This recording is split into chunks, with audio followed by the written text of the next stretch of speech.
I'd just like to run through a bit of housekeeping before we officially start the meeting. It's fire evacuation procedures for evening meetings. There are no fire alarms scheduled for this evening. Therefore, if the fire alarm sounds, please evacuate the building immediately. The fire exit is located at the rear of this room, and you go down the stairs and meet in the War Memorial Park. Please note this meeting is being webcast live on the internet, and the webcast will also be published on YouTube after the meeting. And it's confirmed we're on and running. Please can all members and public switch their phones off or to silent. It's amazing how many phones come out when I say that. Right, it's 6:30, and I shall commence the meeting of the Development Control Committee. For the benefit of the members of the public attending, I'd like to explain who everybody is around this table. My name is Councillor Paul Miller, and I'm the chairman of this committee. Down the sides of the table, to my left and right, are councillors who sit on this committee and who will be making the decisions on the applications before us this evening. Immediately to my left and right are the officers who will be advising councillors. In addition, I'd like to explain the Development Control Committee is a regulatory committee and not a political meeting. The committee will be examining the evidence brought before us tonight and will make decisions based on planning reasons. We are guided by national and local planning policy and guidance. May I ask speakers, including visiting members, to speak clearly and to return to their seats once the presentation is complete and following any questions from members. No further dialogue between members of the committee and speakers will be permitted once questioning is finished. May I ask all committee members to avoid repetition and to keep any comments on each planning item to a maximum of 4 minutes. I understand that planning can be emotive, and I ask that everybody remains polite and professional throughout the evening.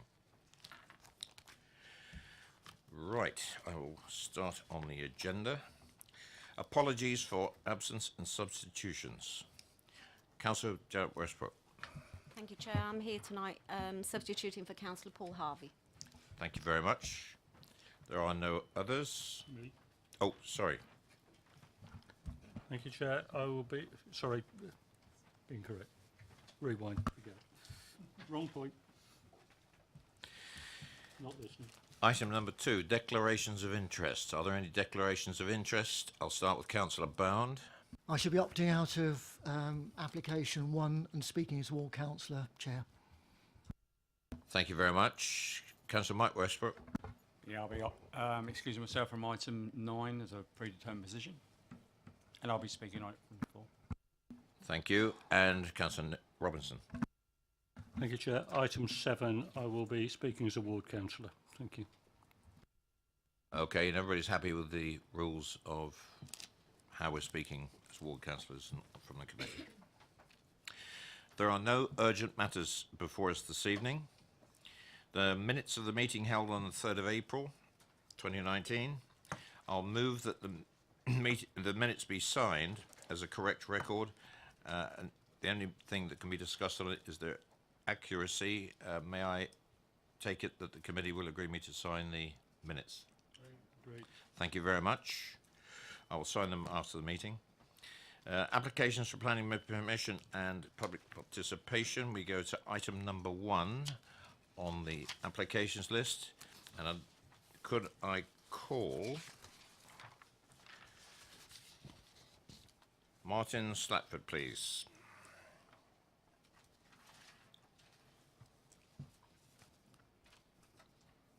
Martin Slatford? Not here. In that case, can I ask Mr. and Mrs. G, Mr. Jarman, on behalf of Mr. Armstrong, to come forward, please?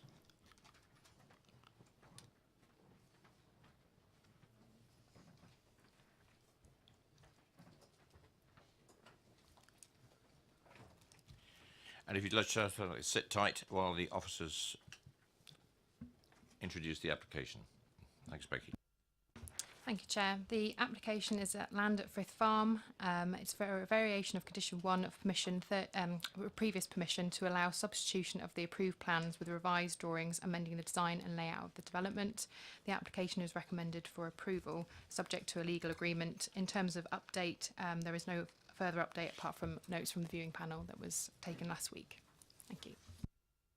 Thank you very much. Gentlemen, between you, you have 4 minutes. Off you go.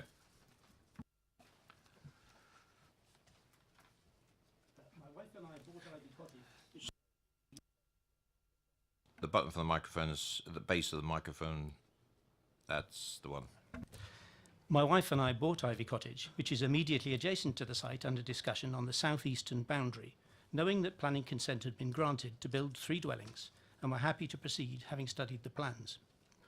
We're both from farming families and work in rural businesses, and appreciate the need for farming enterprises to provide suitable staff accommodation. However, the partial lifting of the S106 agreement since consent was granted suggests that the need in this case is not essential. When building started, the units were neither positioned nor constructed as expected. With a red line area at least 12 metres narrower than the approved plans show, the dwellings are significantly closer together. Along with the increased bulk and scale, this gives the site an overcrowded and cramped appearance, which is at odds with the surrounding landscape. Plot 3 is now less than 4 metres from our boundary, as opposed to the 7 metres we expected. It's also been pushed back 5 metres into the site, and we're concerned for our privacy. There is a post and rail fence between us and the site, but there is no hedge, although this has been marked as present on the revised plans. There is now insufficient room for any significant planting to provide screening. In summary, the site now being delivered differs substantially from the original consent and will increase the negative impact on our property. We feel the applicants have been somewhat cynical in their manipulation of the planning process, as it was unlikely they would originally have gained permission to build what is now partially constructed, and so we urge the committee to reject them. Good evening. So my name is Jonathan Jarman from Bell Cornwell Planners, and I'm representing Mr. Armstrong, who has objected to the application. So as made clear by the officer's report, the application before you has been applied for and assessed as a Section 73, or a so-called minor material amendment to an earlier approval. However, notwithstanding its title, the granting of the application does not in fact amend the original consent, but rather results in a brand new planning permission. This is an important distinction, as it means that the application can and should still be assessed in its entirety to account for any material changes. In this case, the granting of the original consent hinged on one fundamental issue, being that there was an overriding need for farm workers to be housed on Frith Farm that outweighed the harm to the countryside. Indeed, it is a clear departure from the Council's adopted policies to allow new homes in the countryside saved in exceptional circumstances. To remind the committee, the original application was not supported by officers on the basis that there was no clear need for the dwellings. Indeed, it was approved against their recommendation following independent assessment, which concluded that there was no proven need. Whilst acknowledging that the previous approvals are a material planning consideration, You have 1 minute. and I follow why this may have influenced the officer's recommendation, it does not prevent the need for the development to be reconsidered. Furthermore, significant changes have occurred since, including a new local plan which makes clear that the need must be established and the need must be essential. It remains that the essential planning need has not been justified, and in principle granting consent would be a departure against the adopted local plan. The provisions of Section 106, which now includes an additional caveat that enables the applicants to look beyond Frith Farm workers as tenants, also suggests that there's not an essential need for the dwellings. Furthermore, a number of changes to the physical development have changed the character of the development, including a reduction in gap to the neighbouring property of Ivy Cottage. Soft landscaping has been eliminated and hard driveway areas enlarged. The garages are now sited in the front of the houses, as there was no room for them as originally drawn. Can I ask you to wind up, please? Yeah, so these are not insignificant changes and will result in greater harm to the amenity of neighbours and surrounding areas. Thank you very much. If you turn your microphone off, please. Thank you. Members, questions to the speakers? No questions? Gentlemen, thank you very much. Can I ask Mr. Smith and Ms. Harding to come down, please?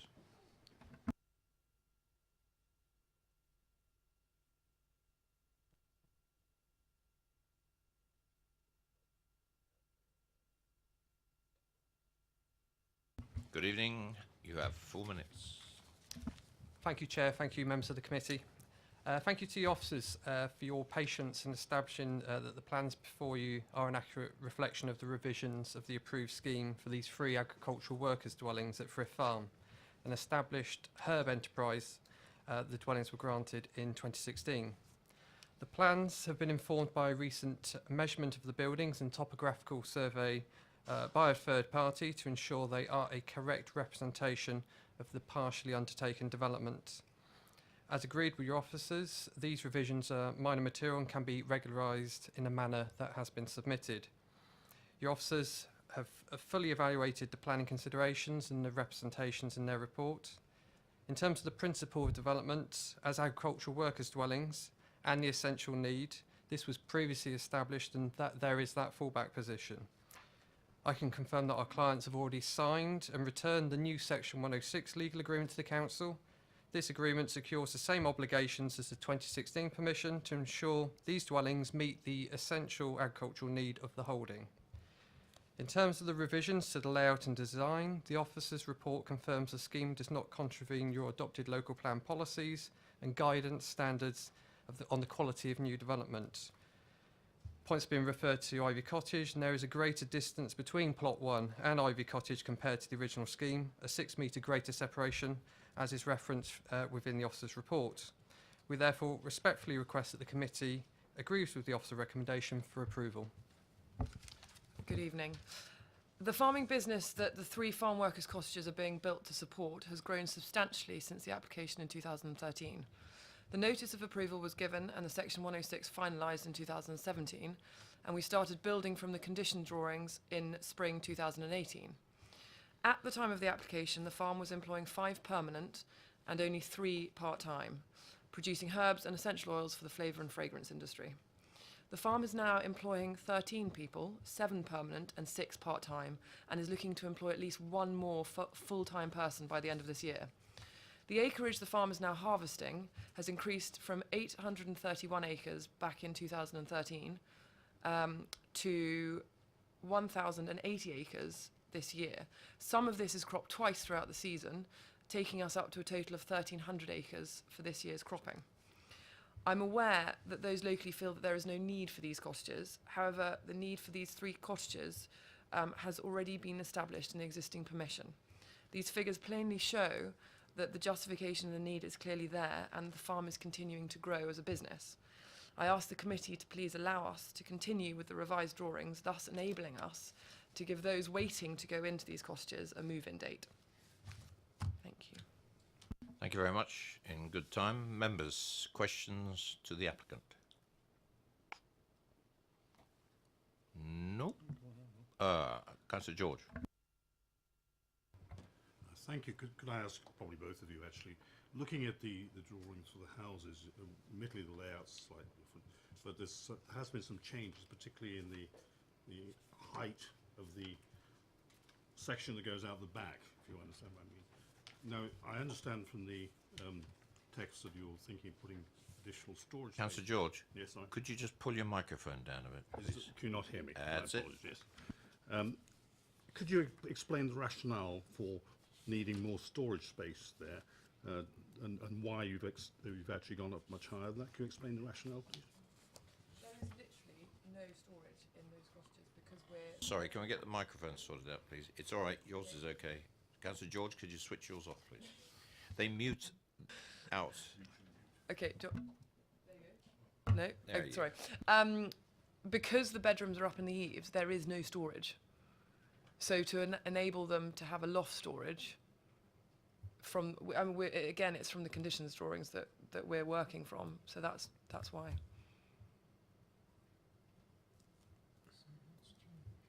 So I mean, I could just sort of clarify. Charlotte was saying that because of the low eaves, there's a lack of storage within the existing building. So the most effective way in providing that additional storage was a decision to raise that section over the rear projection to provide the storage, and it be accessed by a hatch, a loft hatch. Any more questions, members? Nope. Thank you very much. Members, questions to officers? Councillor Potter. Just seeking clarification and advice, really. I mean, I know we're looking at this in the context of a section 73, what we describe as minor material amendment. Just to get the officer's confirmation, we're content that it is included within the definition of section 73. Obviously, minor is a subjective word in itself, but you're content that we can look at it and consider it under section 73, yeah?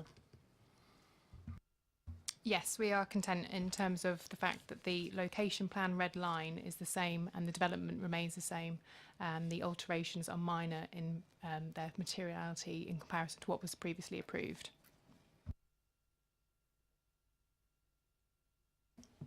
Any more questions to officers? Debate? Oh, sorry, Councillor Bowen.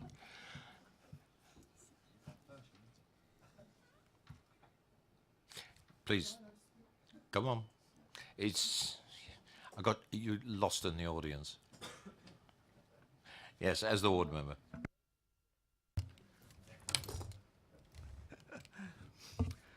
Good evening, members. I'm sitting here because back in 2013, when this application first came forward, I was not convinced of the essential need for the properties. I'm still not convinced of the essential need for the properties, and I think the 106 agreement, the way it's been framed, bears it out in the fact that the applicants seem to be in a position where if they can't get people from their own farm enterprise to be using these dwellings, it can be offered out to any other farm workers around and about. And I'm asking myself, well, okay, if that's the situation, then you didn't have an essential need in the first place.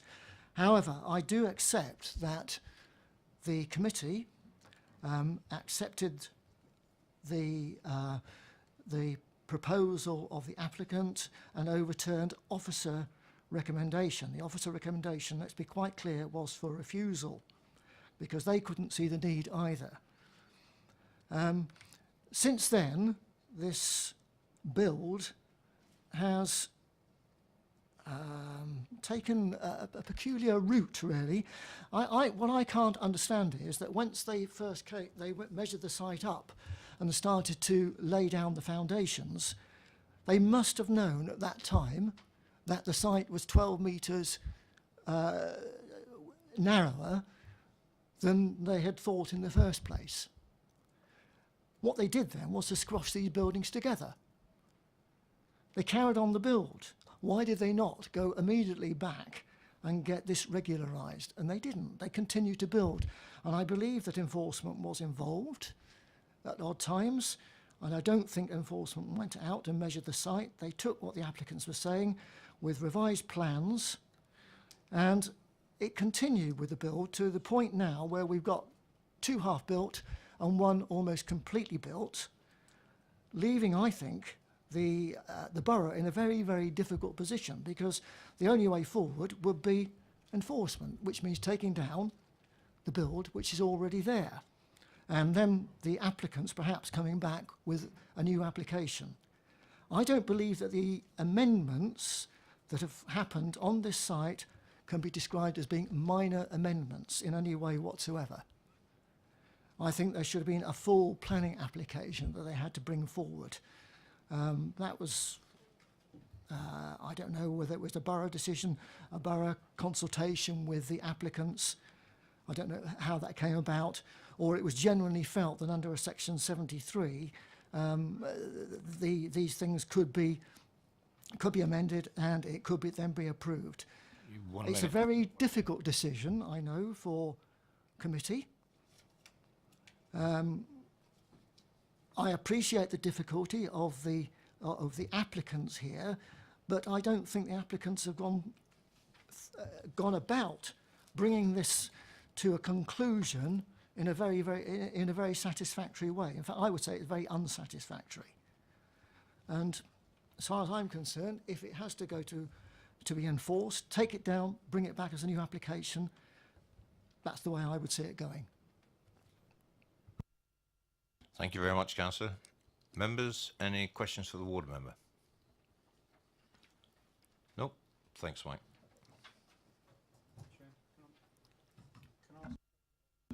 Councillor Westwood. Yeah, yes, please. Yeah, we go back to that. Yeah, in relation to the Section 106 agreement on agricultural workers, does it say that it's just workers now?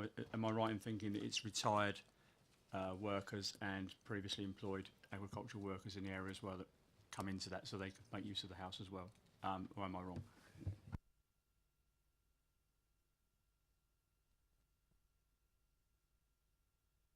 Councillor, yeah, so the original Section 106 requires that it's for Frith Farm first, and it's only on the basis if they can't fill it from Frith Farm for some reason for over a period of time, then it sort of cascades down rather than effectively remain empty but still to essential agricultural workers. So it's not a right just to jump to anyone. It has to be Frith Farm first and then cascade down.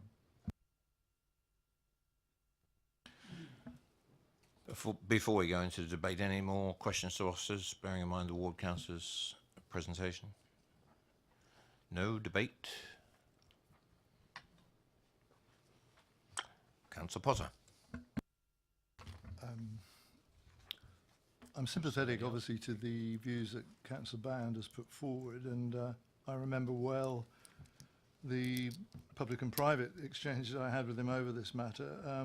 At the time, we, and I was part of this, were convinced that these dwellings were justified and that there was an essential need relating to the farm in question, and we heard all sorts of evidence, I think, at the time about the need to have people within striking distance of the farm and their workplace. All of that is history. I am disappointed, obviously, that we end up with a situation where the site is clearly nowhere as big as we believed it was originally. And I'm sure, in fairness, everybody who was involved in this, the officers included, believed it was a larger site than it turned out to be. But when it comes to matters of enforcement and the like, I mean, I think this committee has a record for being what I describe as fairly pragmatic about these things. And we're often faced with situations where the final build isn't quite what we approved it to be in the first place. It's closer to another dwelling than it was deemed to be originally, and so on. All these things happen. But the fundamental test in the end is really what on earth would we do if we reject this, and what would the enforcement implications be? I mean, the idea of these 3 dwellings being demolished and the site cleared, and then a fresh application coming in to put them back exactly where they are at the present time, in a way just beggars belief, really. And I understand the concerns of those who are most affected by this, but that really would not be a sensible or pragmatic view for this committee to take, really. I think in that regard, we'd be failing a large part of our public responsibility on this matter, as far as I'm concerned. Disappointed though I may be in regard to some of the things that have happened over the period, I think the officer's recommendation in this regard is entirely appropriate, and I support it, and I would move that, Chair. Thank you, Councillor Potter. Anyone else? Councillor Robinson. Thank you, Chair. I'm a little bit concerned about this because we've got a situation where measurements are hugely out, 12 metres out on measurements. I'm not sure whether the applicant is, or somebody at some point has been incompetent, or something disingenuous about it, but to be 12 metres out on a site measurement is huge. Added to that, we've got this additional space that's been added, and I look at that and I think, I understand, yes, they need some storage, but that space is the size of a double bedroom. all it needs is a window and a door putting into it, and looking at the plans, that can easily be done. And I think it is actually a deliberate attempt to turn this very rapidly into a three-bedroom house. So I'm not at all happy about it. But as Councillor Potter has already said, quite what we do with it, I don't know. Thank you. Councillor George? Thank you, Chair. Looking at this again, I agree entirely with Councillor Robinson's assessment of the situation in terms of the additional space, and I'd be also concerned about, okay, if these do become three-bedroomed, and we can't prejudge this, I know, but parking becomes an issue for additional cars, I guess, things like that. And the other thing that does concern me, and we've had representations from Ivy Cottage, is the screening issues there. During the site visit, I was concerned about that, and certainly the repositioning of the houses does affect the screening of that. And I did notice in there the condition is a landscaping scheme, and I assume that landscaping scheme will include screening. One of the officers can confirm that, but I would like to see that certainly that the views to Ivy Cottage were properly protected, actually. Thank you, Councillor George. Councillor Westbrook, be right with you. On the question of this extra space that was raised by Councillor Robinson, Sue would like to make a comment at this particular stage.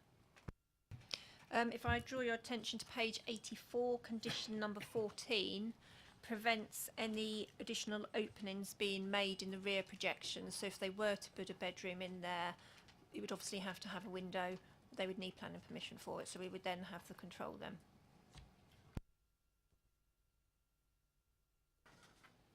That was more of a statement, I think. It's highlighting that condition. Councillor Westbrook. Yeah, thank you, Chair. I also appreciate some of the concerns raised by the neighbours and the ward councillor. But looking at our reasons for approval put forward by the officer, in particular, reason for approval 1, I think that sways me to be happy to second Councillor Potter's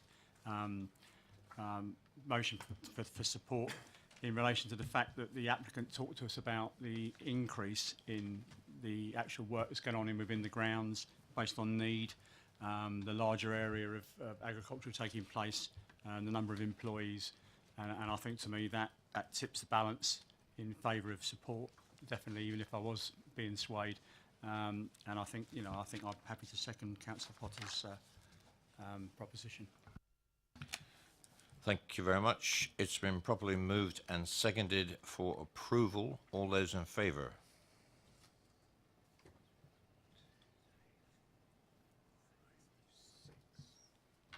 All those against? Abstentions? 2. That's carried. Officers?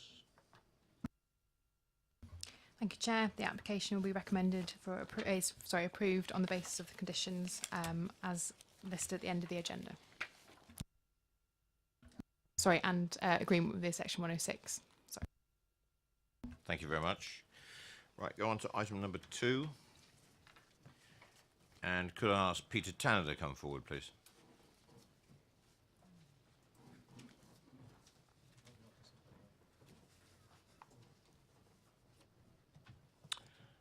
Evening, and if you just sit tight, we'll introduce the application. Thank you, Chair. This is an application for the change of use of one of the retail units to a Class D2 leisure use for use as a 24-hour gym. There is no update on the update paper.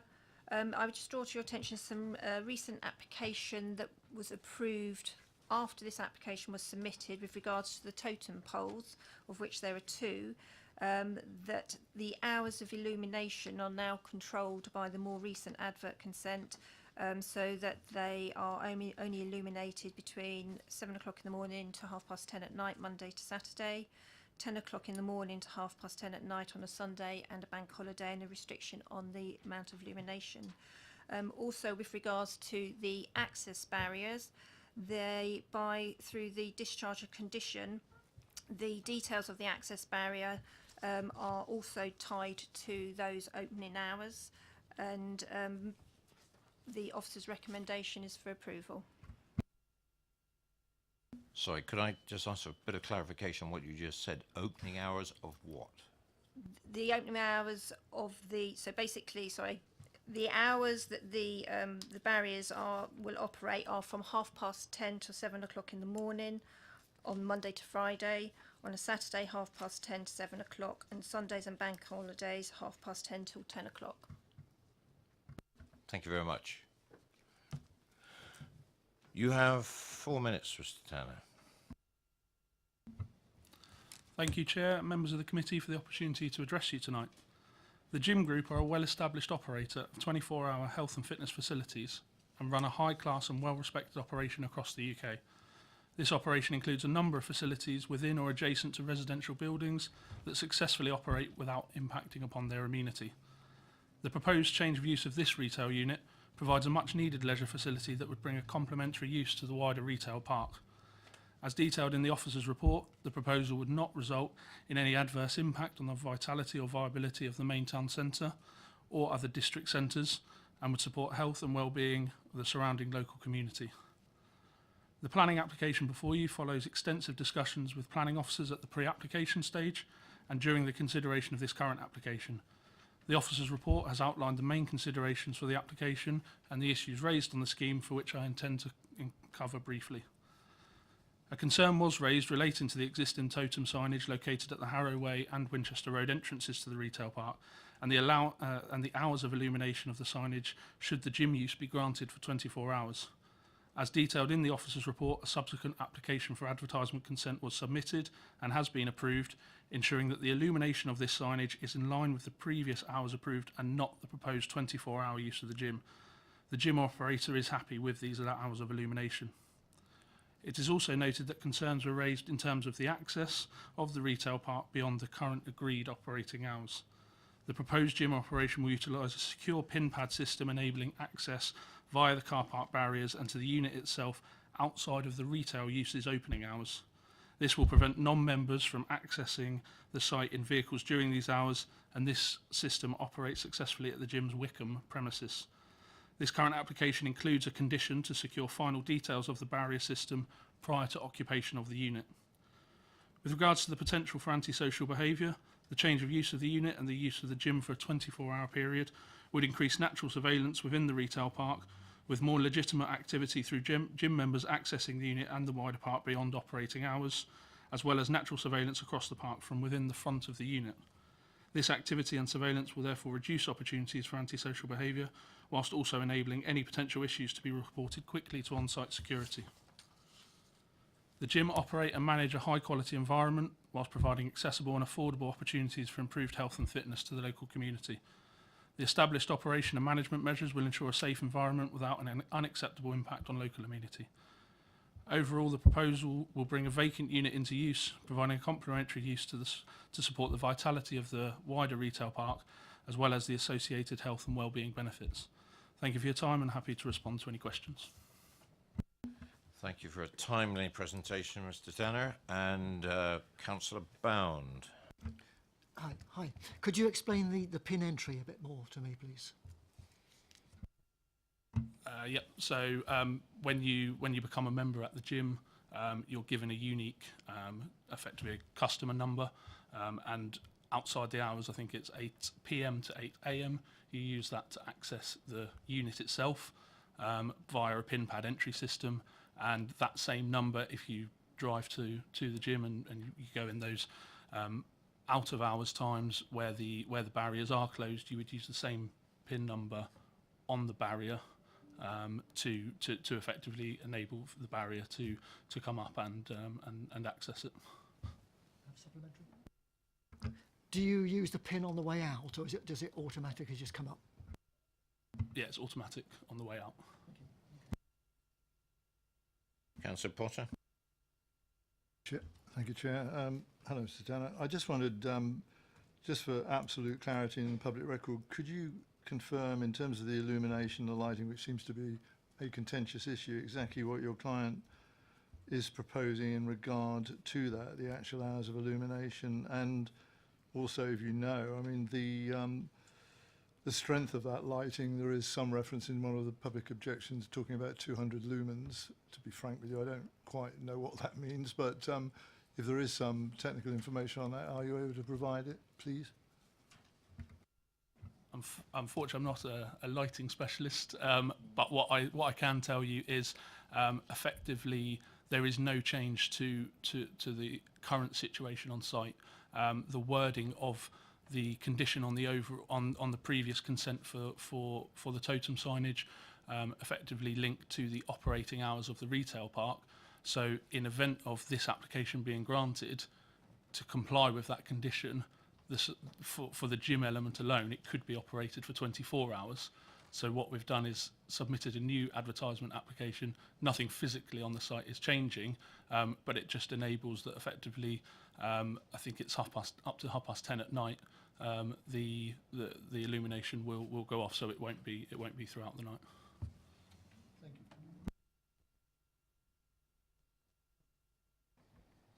Just a sort of reminder, Councillor Potter, would you want that question to go to officers when we get to that stage? Well, yes, that would be helpful. Yeah. Okay. Right. We'll see. We'll see about that. Right, Councillor Mike Westbrook, please. Thank you, Chair. Hi, Peter. Thanks. Based in the report, it talks about the applicant says based on the nature of the operation proposed, the applicant states only 9.3% of visits are made between the hours of 11 o'clock and 6 in the morning, based on countryside analysis. I'm just wondering, do you know the number of, obviously 9.3% is a pretty specific sort of figure. Do you know the number of members there are overall at the gym or expected, and the sort of numbers you're expecting a day? Unfortunately, I don't have specific figures for you. We represent the gym on all of their operations across the country, and the figures that have been used within our planning submission come from the information that they provide us with, and that is broken down separately into the type of location. Unfortunately, I can't give you any more than the 9.3% that we've quoted in terms of specific numbers. Yeah, I think what I was trying to get at is sort of vehicle movements between that period, if you could, but I'm guessing you don't have that information.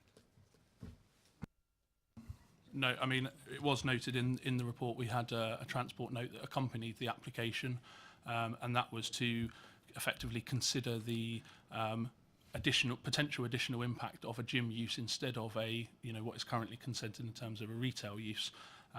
And from recollection, I think the trip generation information considered that there would be less trips than what would be currently consented. Any more questions, members? Councillor George. Thank you, Chair.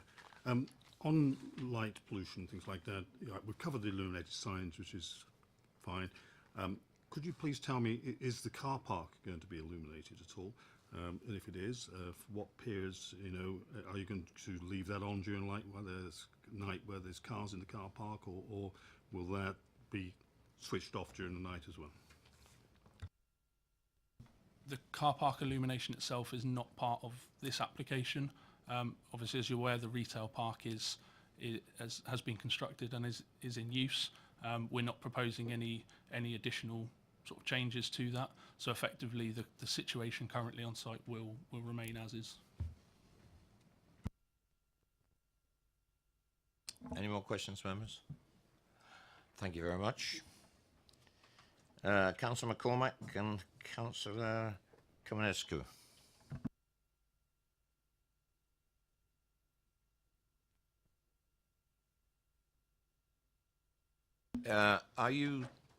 You're talking as ward members, are you? We are neighbouring ward members, yeah, related.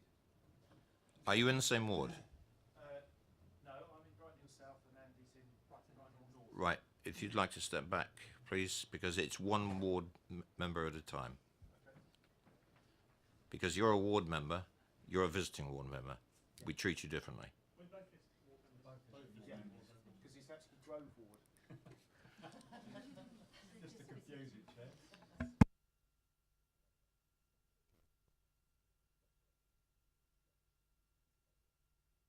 You have 4 minutes, Councillor. Press on. Okay, well, I won't need anywhere near that long a time. There's a number of reasons why, pros and cons for this application. The retail park is only 50% let at the moment. There are 4 units in a block there that struggle to be let. There's considerable local support in the wider environs for a gym of that nature. There is a 24-hour gym at Crown Heights, but parking access is difficult. There's probably a market for another gym. The sort of people that use a gym at that sort of time are normally professionals who work strange hours. They're not likely on their own to have a detrimental impact on the community. However, there are some serious concerns about community safety, late night activity, boy races, that sort of thing. A lot of that is tied up with what we do with the gates, and there is a plan to have member code access. I'd like to see how that works, and perhaps us review that on an ongoing basis, should you decide to grant permission tonight. I have some concerns about the safety of the gym users late at night, if there's ASB, 11 o'clock at night, that sort of thing. I want to see them protected. I have concerns for the residents, in terms of ASB, if you get things like boy races in the car park. But I think looking at it in the round, it's a very challenging time for retail at the moment, and we need to make sure that the units are let in the retail park, and we're struggling at the moment to get the remaining 2 food units let on Winchester Road, which is a very high passer-by trade, but firms are not interested in that. We've got Toys R Us vacant, we've got Office Outlet closing down. We really need to weigh these things up and see what the benefit is to the wider community. I think there's definitely a case for a gym there, but it really has to be a very conscientious neighbour, because the residents in Harrow Way especially, and the sort of entrance of Cumberland Avenue, have had to put up with a lot, and hopefully we can get some conditions that mean that they don't have things like lights on late at night, because we did have a condition that the sign be turned off at 10, but when the clocks went forward, it's been turned off at 11. And we just have a proactive dialogue between local residents and the retail park. That's all I've really got to say on it. Thank you, Councillor Conway. Members, any questions to the visiting member? Nope. Thank you very much.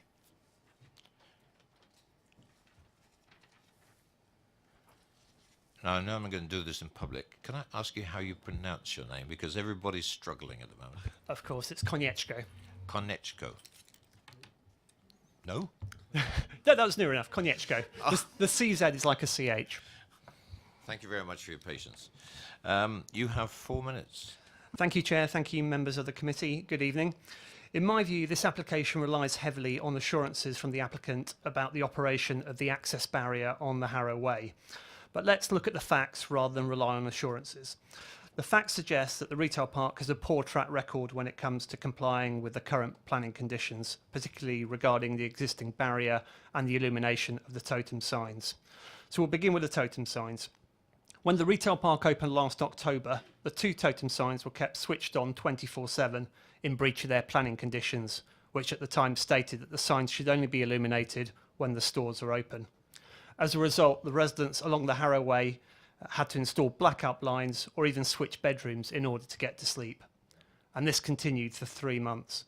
It took until January, after complaints to the landlord and an enforcement order, before the landlord installed a timer to switch the lights off at night and make the totems compliant. It then transpired, as Councillor McCormack has already pointed out, that the timer couldn't cope with the switch to British summertime. So since the end of March, when the clocks moved forward, the totem lights remain on until 11 o'clock, long after the stores have closed and in breach of their planning conditions. To this date, despite another request to the landlord and another enforcement notice, the issue is still not resolved and residents are still being kept up at night. Let's move on to barriers now. When the retail park first opened, the barrier gate with the Harrow Way was kept open all night. The local boy racers soon spotted an opportunity, and their driving prevented residents from getting to sleep. The landlord resolved the situation after we informed it of the problem. But then the barrier broke a bit earlier on this year. After several weeks of inaction from the retail park, we applied for an enforcement order, and the barrier was subsequently repaired. However, the barrier is still not being used at night. The site is being left open, and access is unrestricted. And the boy racers have returned, so have the footballers and the DJs, and local residents are suffering once again as a result of the noise. In the last couple of weeks, we know of at least 3 incidents of antisocial behaviour on the site at night. Despite the enforcement order and a request to the landlord, the barrier continues to remain open at night, and the residents continue to pay the price. And the issue isn't just that the retail park isn't fixing the problems promptly, it's also relying on local residents and councillors to spot these problems and inform it, despite this being their own site. So where does looking at the facts leave us? The facts are that St Michael's Retail Park has shown that it is either unwilling or unable to adhere to the planning conditions. It has not been a good neighbour. So, should we place trust in its assurances? Well, until it can demonstrate compliance on a day-to-day basis for a sustained period of time with the current conditions, I believe we shouldn't extend planning consent. Local residents will suffer if we do. Until we have greater confidences in the assurances made by the applicant, I would urge members to reject the application. I'd also like to make one other point, which relates to the headlights of cars that will use the gym overnight. Given the angle, position and layout of the Harrow Way exit, there's a concern that vehicles leaving the retail park at night will shine their headlights directly into properties along parts of the Harrow Way. You have 1 minute. And because it's a switchback exit, that could happen several times during one journey. I didn't see any mention of this in the officer report, which made me question whether the impact of the application on local residents has been fully considered. I'd be grateful if you could let me know if the issue has been given proper consideration and what is being done to address it. Thank you. Thank you very much. Questions to the visiting member? Councillor Potter. Hello, Councillor. Welcome. Firstly, thank you for being clear and unequivocal in saying how much you oppose this application. No contradiction there. The problems that you were recounting to us about the park, just for clarity, is it fair to say that those are the responsibility of the landlord, the operators of the retail park, and it's those people that you've had difficulty in securing improvements from? But obviously what we're looking at here is an individual application from a new operator on this park, and it's trying to make a distinction between the two. Correct, yes. We've been dealing with the landlord of St Michael's Retail Park. However, the barrier, I think the crucial thing here is around the barrier, which, as we've stated here, is going to be crucial to making sure that we don't have any further antisocial behaviour at night. And at the moment, that's not being adhered to by the planning conditions. Sorry, that's not being adhered to by the landlord. The planning conditions are not being adhered to. And in terms of evidence of what have we got that we can base any future judgment on, it's what we've seen over the past 6 months, and what we've seen over the past 6 months hasn't been particularly good news for local residents. Any more questions? Councillor Bound. So just for clarity, you have nothing against the actual operation that's proposed. It's purely the fact that the landlord is not complying with conditions as you see them. Yes, that's correct. Yes, as I said, until the landlord can demonstrate that the retail park can demonstrate that it can comply with the existing conditions. My concern is that with the addition of a 24-hour gym and with the more complicated access arrangements that entails, this pin entry gate that we've just discussed, I don't know how residents can have confidence that their lives are not going to continue to be made difficult by antisocial behaviour. Any more questions? Thank you very much. Before we get into questions to officers, I've asked for some clarification about the lights. That was the totem pole lights, because I think that was one of the questions that was being discussed. Get Sue to clarify that for us. As I said at the beginning, so the totem poles received consent in April of this year to control their illumination. There's two of them, one at the Winchester Road entrance and one at the Harrow Way one. The hours that they have to be switched, which they can be on, will be 7 o'clock to 10:30 Monday to Saturday, 10 o'clock to 10:30 Sunday and bank holidays. The illumination is controlled so it doesn't exceed 300 candela per square metre.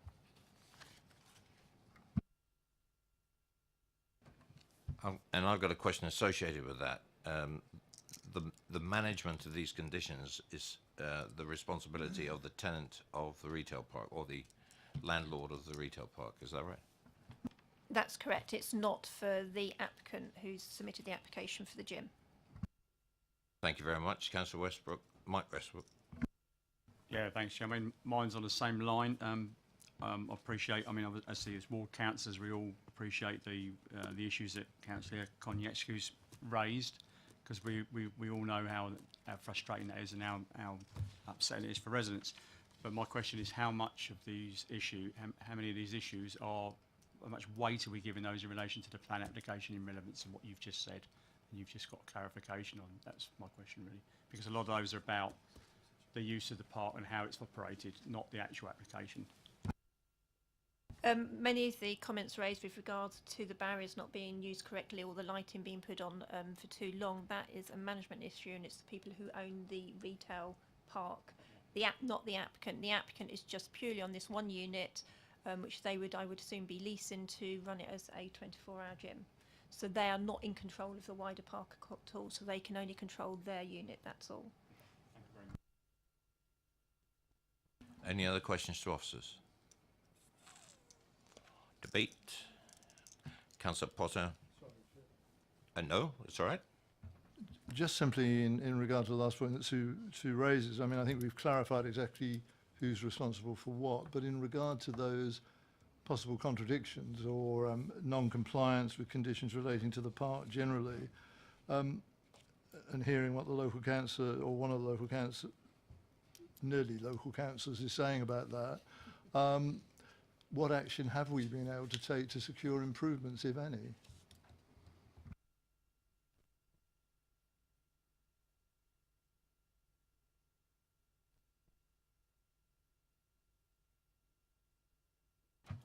I think as and when a complaint is raised, it will be recorded in a normal way in terms of an enforcement complaint, and we would have to go and investigate it.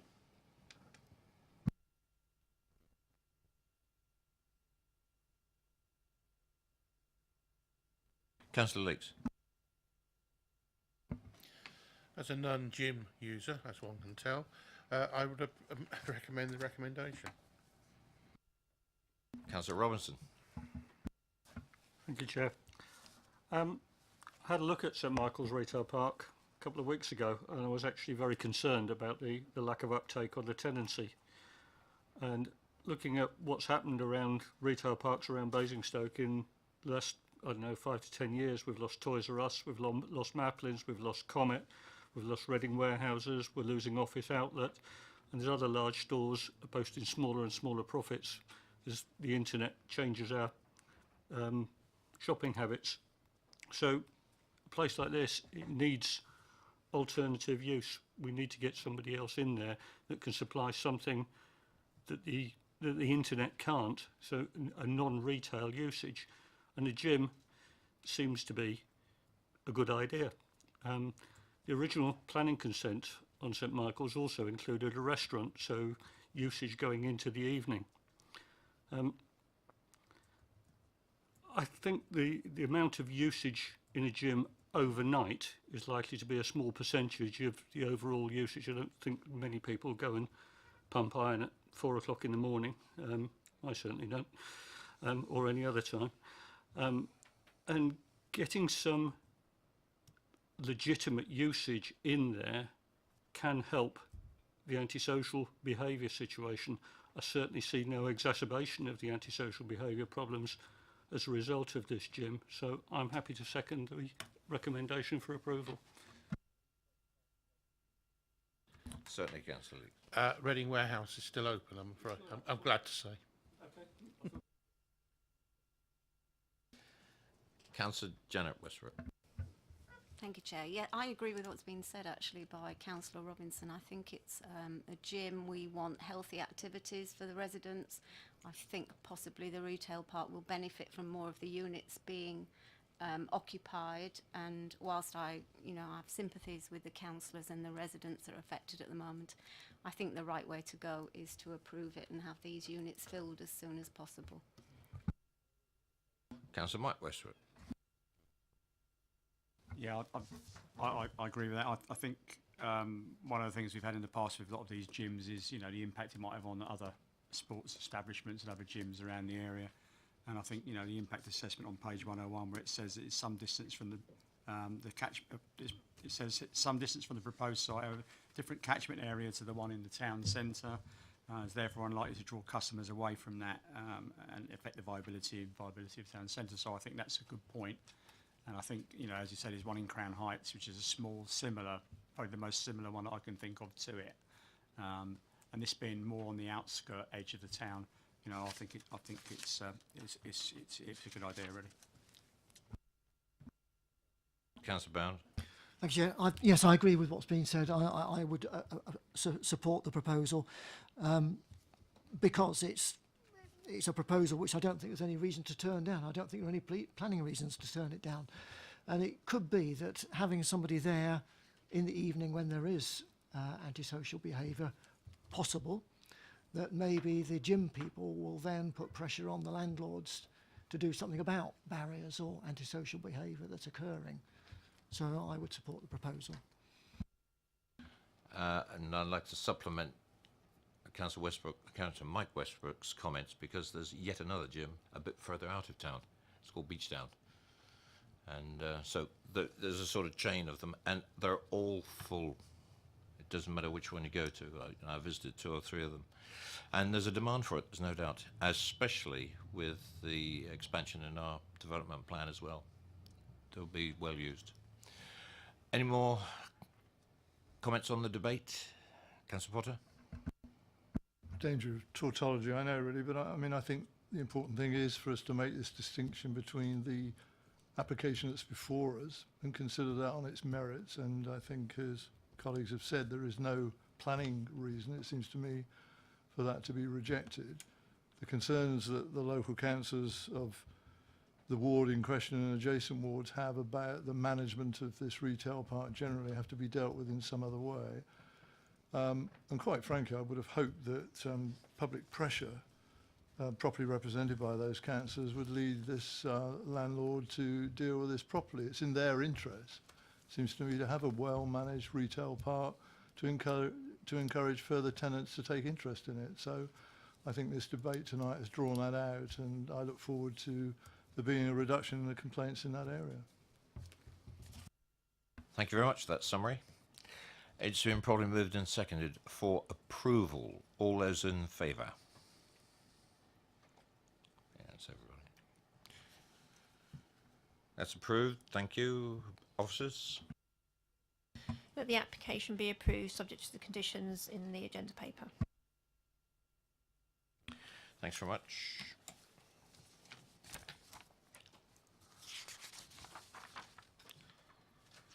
Can I ask Mr. Hill and Mrs. Cassidy Hill to come forward, please?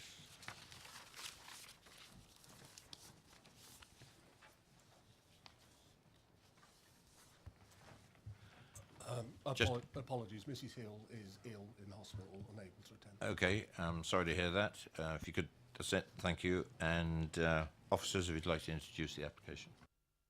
Thank you, Chair. The application is at Landon Ailey House. It's for the erection of one number 5-bed dwelling and a detached garage with accommodation over, and the erection of a detached garage with store, a swimming pool and associated landscaping, and the creation of a new access. The application is retrospective. In terms of an update, in response to concerns raised by members following the viewing panel in relation to the drainage of the swimming pool and services running towards the southern boundary of the site, the agent has confirmed the following. The plant room for the swimming pool is to be located in the storeroom to the rear of the detached garage, and the electrical services visible running down the garden away from the pool are for connection to a garden irrigation system, it is not proposed to provide any services for future development at the rear of the garden. In respect to the proposed retrospective development and the previously approved dwelling under the previous application, which was for a similar development, members' attention is drawn to the annotated plans provided by the officer attached to this update report, and they are on page 5 and 6 of the update paper. Clarification was sought from the applicant with regards to the levels on the site, and further information was received just prior to this meeting regarding the points raised during both the site visit and also during the determination of the application raised by neighbours. However, this was not provided with the due time for consideration by members or myself as the officer of the application. However, in respect of the site levels, I draw the members' attention to page 140 of the agenda, where you can see the finished floor levels more clearly marked on the plan, and also page 5 of the update paper, which shows a site plan and the levels annotated down the side, and these are the numbers that are 86, 85, 84 down the edge on the left hand side, and it is clear from the plans that the finished floor level of the dwelling will be 83.5, and that is slightly raised and cut into the ground in areas for their consideration. That's it, yeah, thank you. Mr. Hill, you have 4 minutes. Yeah, so the original proposed development was approved by planning based on a number of criteria that obviously the committee have as a matter of record. Almost all of those original criteria were ignored, such as proximity to neighbours, size and footprint. The land was subsequently scooped up to create a tabletop. Environmental concerns were ignored. Basically, the site was completely cleared. The location and the separation of the garages, all of which were completely disregarded. This is not an example of a builder who's slightly amended the plan. This is repeated behaviour. Identical tactics have been used in other areas. The developer has indeed been fined and had absolute planning permission refused. Developers moved to Basingstoke and Dean basically because other authorities have stood up to their tactics and refused and rejected retrospective and unplanned development. Developer retains a large contingent of advisors, and if the current proposed development is approved, advice to the ease of bypassing initial restrictions will not only be exploited by the current developer who's currently negotiating to purchase Excuse me, additional Mr. Hill. plots. You have to stick to the application in front of us. Certainly. What is going on with individuals connected to it is not relevant to this committee. Within the current proposal, point 1 refers to previously developed land. This is not true. This was a meadow with a 3-sided shed that once was constructed to shelter a long-dead donkey.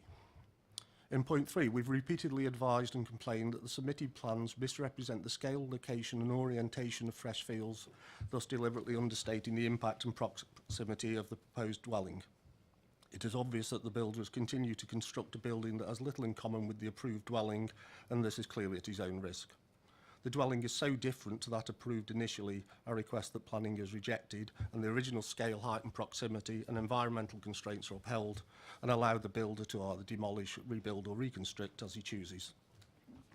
The now attached garage is twice in size an area of an average UK house. I looked it up on Reba, and this should be considered infill. Infill, that would be a breach of the Newnham Parish Council planning, which specifically forbids infill, which encroaches on existing homes and is to the detriment of the enjoyment of fresh fields.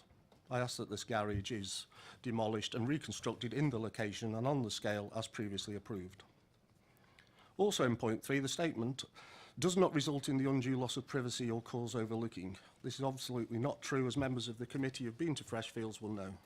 The erection of a 1.8 metre high fence should provide privacy, but such is the extent that the tabletop build created by scraping up the land, it means that an average height person can see into the lower windows on the ground floor from Freshfields. The original approval was for a minimum number of opaque windows no closer than 25 metres to Freshfields. There are now 9 windows with clear glass facing the Freshfields property. You have 1 minute. All of which provide some view into the house and garden. This element of the planning request should be rejected and the original constraint prevail. Originally, the planners applied Article 3 of Town and Country Planning and state that no additional doors or openings shall be created on the east or western elevation. This condition should be applied as per the original application. The current build proposal is now almost double in size of the original building, and therefore we request that the original size and scale is returned to. Water is now travelling down the built-up property to the extent that our garden has become significantly more boggy than it ever did before. Thank you very much. Could you switch your microphone off, please? It mutes out the others. Thank you very much. Appreciate that. Members, any questions to the speaker, please? I've got one. The subject of water running down that site was fairly evident when we had a look at it on the viewing panel. We have been assured, and I think the officers could back me up on this, that they planned or have put soakaways in at the lower end to try and capture this water. But currently, your garden is getting flooded when rain comes along. Is that true? Correct. Thank you very much. I just wanted to make that crystal clear. Are there any other questions to the speaker? Councillor Bound. The overlooking that you would consider obtrusive, on our site visit, it would appear that it was just quite an oblique angle to your, was it the sitting room that your wife pointed out to us? Yeah. That is true. It significantly overlooks the sitting room, which is on the first floor. The lower ground windows are at about the same height, and all the windows now are such height that a 1.8 metre fence is almost irrelevant, so you can see straight into the garden and the property. The kitchen windows obviously would also be similarly affected, as you would have seen. So it's not just the sitting room that we're talking about, it's the garden that you're concerned about as well. And the kitchen. First thing in the morning, in the kitchen, cup of coffee, you can see in through 9 windows now.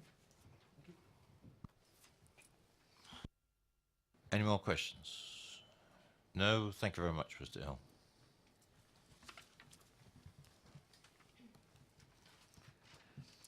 Mr. Ribbans, please.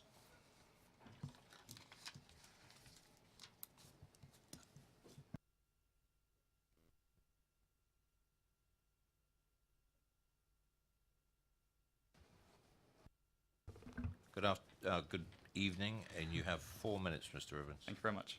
My name's Johnny Ribbans, and I'm representing Knightsgate UK. I just want to cover off a couple of points that have been raised since the committee came out to the site last week. Firstly, addressing the impact on the neighbouring property of Freshfields. We believe that, well, it's evident that the application extends no further to the boundary with the Freshfields than currently approved. The first floor windows on the west elevation are as per the originally approved plans and are obscured. On the ground floor, there is only one additional window on the west elevation than there was already originally approved. Moving on to a concern that was raised regarding some pipes that came away from the swimming pool area on site. There was a concrete hard standings. Our original intentions were to take a pump station to that location for the pool pump system. We have now, under careful consideration, taken it and looking to relocate that round into the back of the proposed rear store, moving it away from any adjacent properties. Moving on to the height changes in the properties that apparently will concern on site. There is no change in the proposed height from the approved elevation, and that is referenced to the original approved drawing 18.018.800. There was further concern regarding the changes of levels to the ground. The proposed finished floor level of 83.500 has been set based on a topographical survey and providing a level at the entrance of the dwelling not below the original ground level, which is normal practice. This is a sloping site. Some parts of the dwelling will be raised out the ground. In this case, the rear of the property. Originally, a 4-metre terrace was indicated to the rear of the approved site plan, which is 181-P-10-01, with steps down to the rear garden inferring that a raised terrace was proposed. The final levels were a condition of the approval and to be confirmed.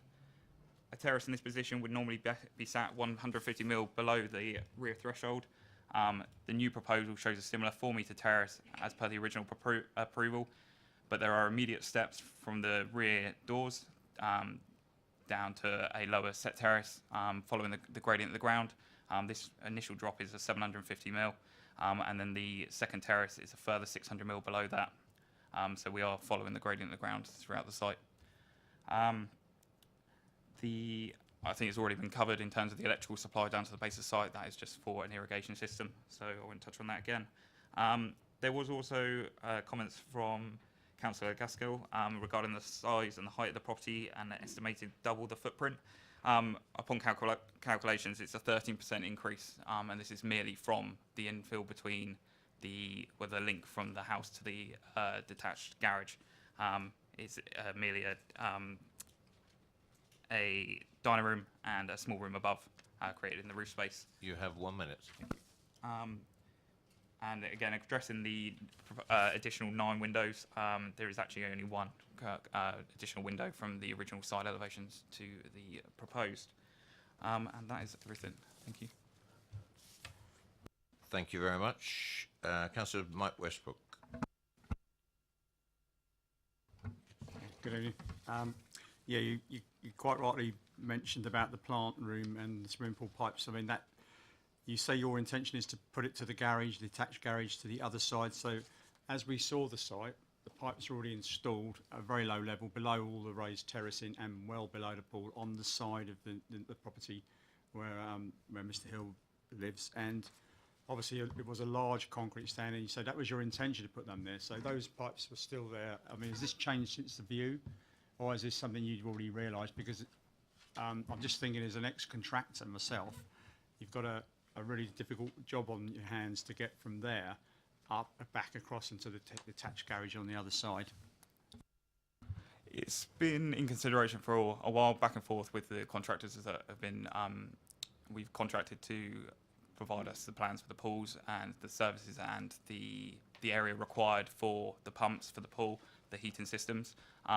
It's been back and forth, and then obviously since the visit from yourselves, and I know it was raised as concern there, we had already mapped out an area in terms of a route to get it to the rear of the store. Now, since the comments came back, it's almost confirmed, so that would be our intentions going forward, to move it to the...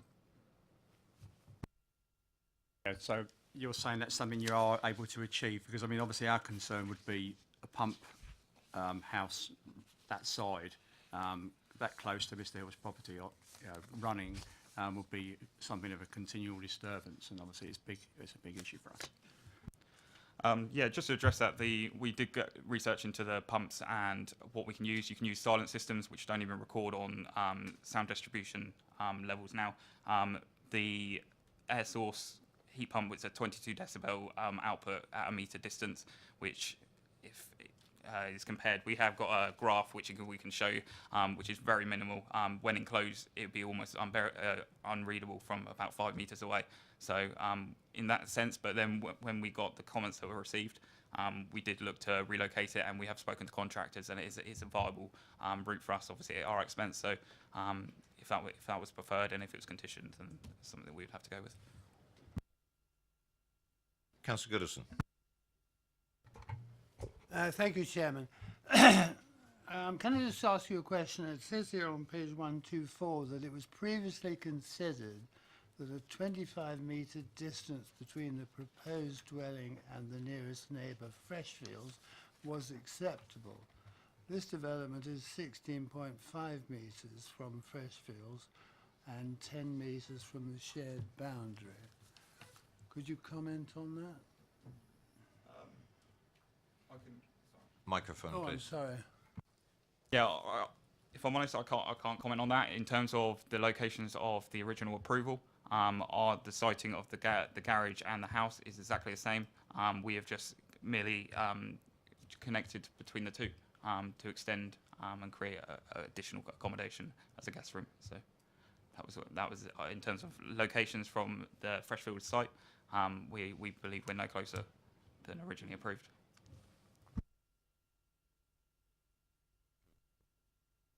Anything else, Councillor Goodison? Councillor Bound. Thank you, Chair. Could I have up on the visualiser the page 138 in from our copy in front of us? It's the rear and side elevations. No, the back one. Yes, that's the one. The one just above Chair's head to the right. Does that view there by the chimney, does that show all the windows as constructed? Because I had my memory is that there were more windows there, but am I wrong? Yes, unfortunately. No, we've got the two are shown on the attached to the garage there are for the dining room, and then the two either side of the chimney are for the drawing room at the front, the rear of the property, and the first floor is the obscure one for the ensuite on the first floor. There are no additional windows on that rear. Okay, thank you. That's right. Councillor Potter. Good evening. Just in terms of the dimensions that we've been quoted, and obviously if these are correct, as I read it, I mean the major change in the dwelling proper is something like 0.7 metres in height, which is about 2'4" or something, I suppose, in imperial. That's up to the ridge height, is it? Is that what's being quoted there, the change in height of the dwelling? Yes, it would be to ridge height. Yes. The other question I just wanted to raise, really, the substantial change seems to me to be in respect to the double garage, where we're talking in terms of total increases being quoted of 1.3 metres in height, 5.1 metre in length and 6.9 metre in width, which is obviously a substantial change. A, what was the reasoning behind such a substantial increase in terms of the double garage itself? And secondly, when you received that instruction from the client, what was your thought process regarding revised planning application at that time? In terms of the change in scale, it was originally the house, the plot warrants a bit more space. In terms of the double garage, we extended it. The original, I believe, was proposed. It was quite tight. Once you drop your parking spaces inside, the manoeuvrability in bits and pieces, it is quite cramped. In terms of the additional accommodation and the size in terms of the length, it was creating the link effectively. That was our intentions behind it from start to finish. In terms of the retrospective applications, I'm unsure what to answer in terms of that. Unfortunately, it was one of those that we intended to build out the original scheme, and once we got onto site and started works, it was one of those that we looked to improve the size as much as possible in one application. And that's why the application was submitted at the end of last year, and that was all. Councillor George. Thanks, Chair. You've made a comment here that looking at things and levels and what have you, you're following the gradients of the ground, I think that we words you used. Could I ask, what sort of groundworks were done on this site in terms of moving soil around to increase or decrease elevations here, and what sort of increasing elevations were made at different points? You know, was the front of the house the same level as you built at the back, or what have you done, and to what degree have you altered the original ground level there, please? The ground level to the front of the site, the original proposal proposed a driveway that sort of looped around the front of the site, which then left the drive on an angle, so any parked cars would be obviously not level. So we cut into the driveway at the front of the site. The finished floor level taken from the topographical survey. We then built out square, so it's underbuilt round to the rear of the property. So, and then that's where the terraces then step down with the ground. But in terms of moving levels around site, it was merely the front drive that we cut in slightly into the bank, which is the boundary closest to Netley Skills house rather than Freshfields. It was more round to where the proposed detached garage is currently. So. Councillor Janet Westbrook. Thank Our report tells us that you'd created an access directly from the A30, not in accordance with the previous application. What was the thinking behind that? Why would you create an access that you didn't have planning permission for? And what were the advantages of moving the access? Is this in terms of the access that was originally from Nately School, the Nately School's house, or is it the one that was because I know there was a retrospective application for the direct access off the main road. Was it? Our report says that the site had its own access form directly from the A30, not as previously approved. The access, the one directly, because I know there was approval for a direct access off that road rather than the originally approved that came through from Nately School's house and sort of teed into our proposed site. The road that's now in place, it's now probably shown as straighter than it was. It sort of meandered round two of the trees. We had a tree officer that came out with ourselves, did a new tree report, deemed the two trees that were causing a kink in the access road as low value. So we revised to remove them, which then also made the construction of the road easier and didn't affect any other trees around that around the access way. So in terms of the revised access, it was merely just an alteration slightly.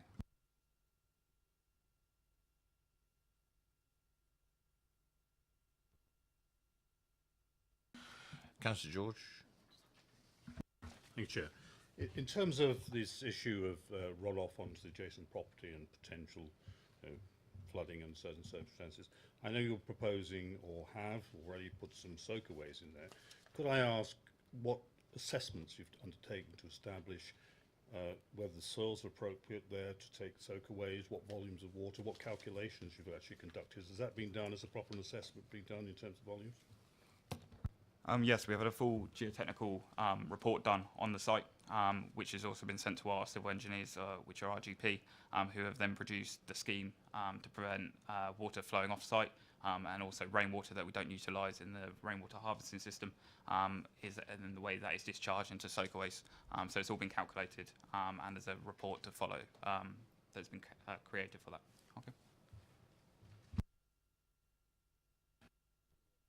Any more questions, members? Nope. Thank you very much.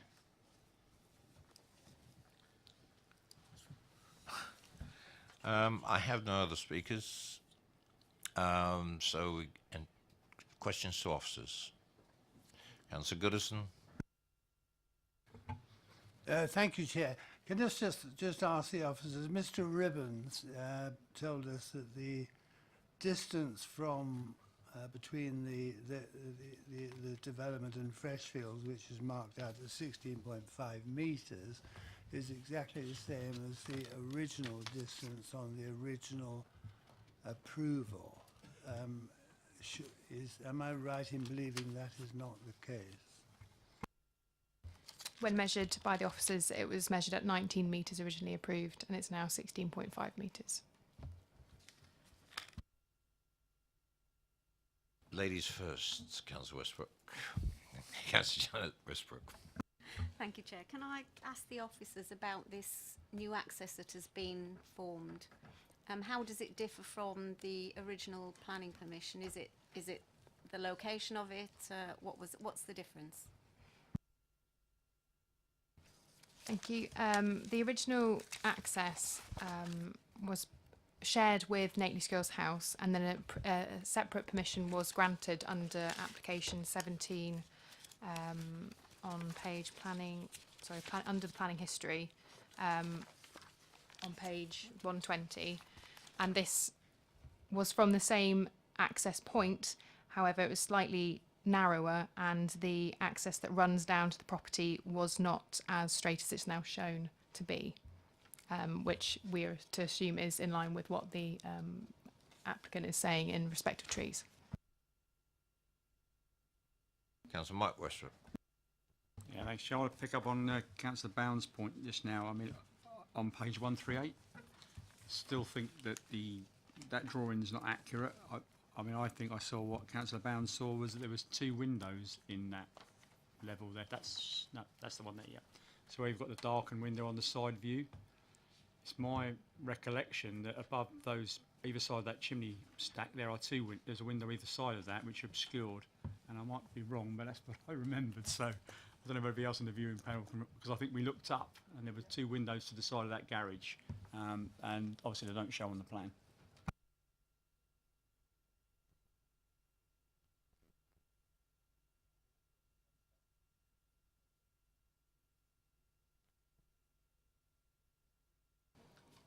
On the visualiser, we've just put up a photo that was taken at the site visit with members last week, and as you can see, there is 1 window at the first floor. Probably that other little one on the side. Yeah. Yeah, it looks more. Yeah. Okay. Does that clarify?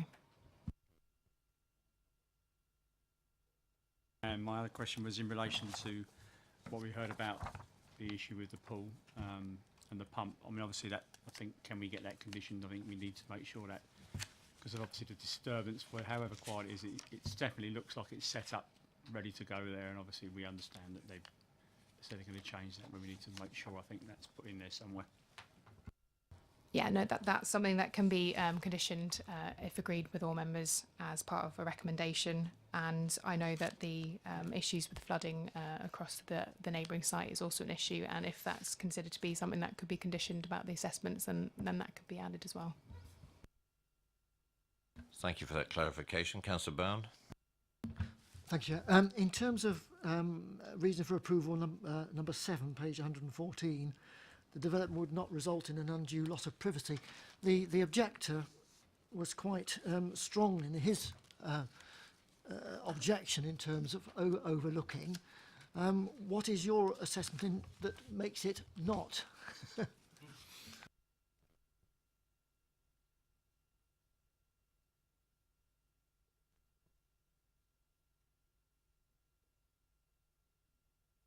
Apologies, sorry, I was just trying to find the page number.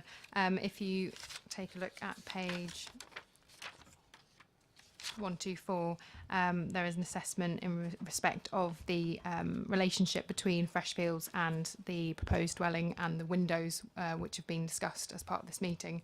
In respect of the 4 windows that you can see at ground floor level, and whether or not the 1.8 metre high fence which is proposed or is actually existing at the site is sufficient to block views. It's also considered that as it's a ground floor rooms and the addition of 1 window facing the Freshfields property, which also serves the dining room, that this would not be a substantial issue in terms of privacy for either side of occupants for Freshfields or occupants for the new dwelling at Nately Skills House. If members decide this is not the case, they are welcome to review an obscure glazing and unopening situation for those windows on the ground floor on the west elevation.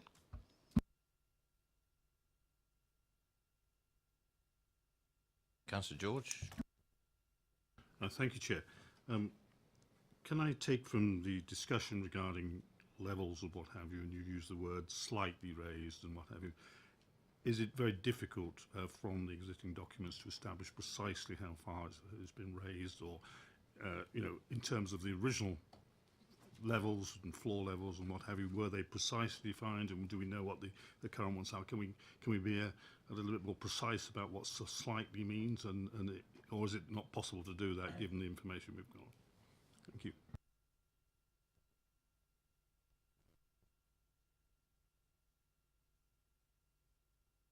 It's not possible to go past or go through all the site to measure what has been completed. However, what's been submitted shows their intended finished floor level and the ground levels around it once the development's completed, and that's part of the conditions of condition 1.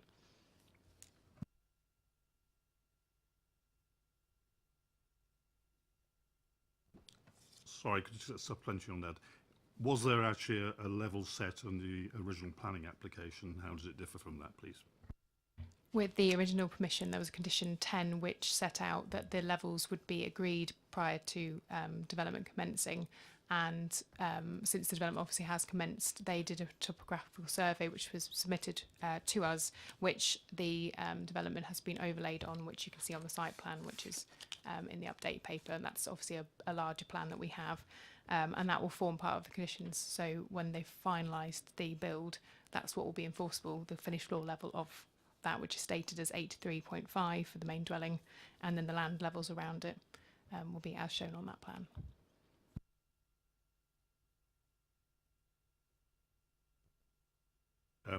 Can I therefore conclude from this that fundamentally that there is no enforceable initial conditions, that, in other words, if we're looking at what's been built now and what has been originally approved and what have you, there's nothing that we can enforce in terms of levels there are given this current planning application, existing planning application? This is a new application for consideration. It's not altering the previous permission. So any conditions which were relevant in terms of site layout and levels isn't material to this determination, and we're basing it on what's been submitted now. But we can look at the topographical survey levels which are shown, and from there you can gauge what the differences are and what's been changed in terms of what was existing and what was proposed, what is proposed. Any more questions to officers? Councillor Potter. Thank you, Chair. I just want to be very clear, if I may, on page 125, halfway down, I know this is in regard to potential noise emanating from the development, but it's very clear in stating the development does not bring the residential curtilage any closer to Freshfields than was previously permitted. I know it's been spoken about previously. I just want to be absolutely clear that is the case and measured case of the officers, that we're not in any way changing the distance between the new dwelling and Freshfields by anything that we might approve this evening. Is that right? Yes, sorry, that's correct. It's because the residential curtilage is as approved previously, and as the residential area ran up to the Freshfields boundary, it can be assumed that you could spend time in that area as you would have on a different permission if the dwelling had been implemented of the previous permission.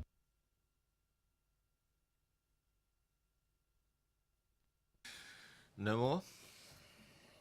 Debate. I'm going to kick it off this time. I'm going to go back to this business of the overlooking to Freshfields. If we were looking at a normal residential street, we don't have the same issue as we have in this particular case. Normal houses, when they're together, we have an idea of distances and aspects and views and what have you. And if we have any doubt, put obscured glass and insist that and it's conditioned. This is an exception because this is a very large property set on an elevated position in relation to the property at Freshfields. There are numerous windows that do overlook it. Okay, we could talk about distances, but I consider that this is so large, so elevated, looking down into an adjacent property, that property really does need some protection on their privacy. Now, it's primarily from the western aspect, these two windows on this extension on the garage, which is a dining room and it's associated with a corridor back into the main house, but also the windows on the western aspect of the main house itself. And my own personal view would be that we can protect the privacy of the house next door because they've had no control over what's been placed there. I would certainly request the officers, if we approve this tonight, to ask for a condition for those western aspect windows, ground floor or not, or ground floor or first floor, to be obscured for the protection of the neighbours next door, because I think they're very vulnerable to it. You've got to stand there and look at this property. The 1.8 metre fence, as I think it was Councillor Westbrook mentioned it, that really the whole house is above that 1.8 metre. It doesn't give you any protection when you're standing in Freshfields. That's probably my main concern. I think some of the other issues have been covered already in other dialogue. But I'll kick it off from there and invite Councillor Bound to continue. Well, just following on from what you're saying, Chair, my perception was the same, but also I've got a feeling that Mrs. Cassidy Hill mentioned something about that fence being put up, but then she was waiting for it to be taken away because they wanted post and rail, because they wanted deer in the garden or something. Why would you want deer in the garden? However, they do. So there'll be even less protection. So yes, I would completely go along with your suggestion in terms of a condition for obscure glazing in those lower windows as well. Councillor Goodison.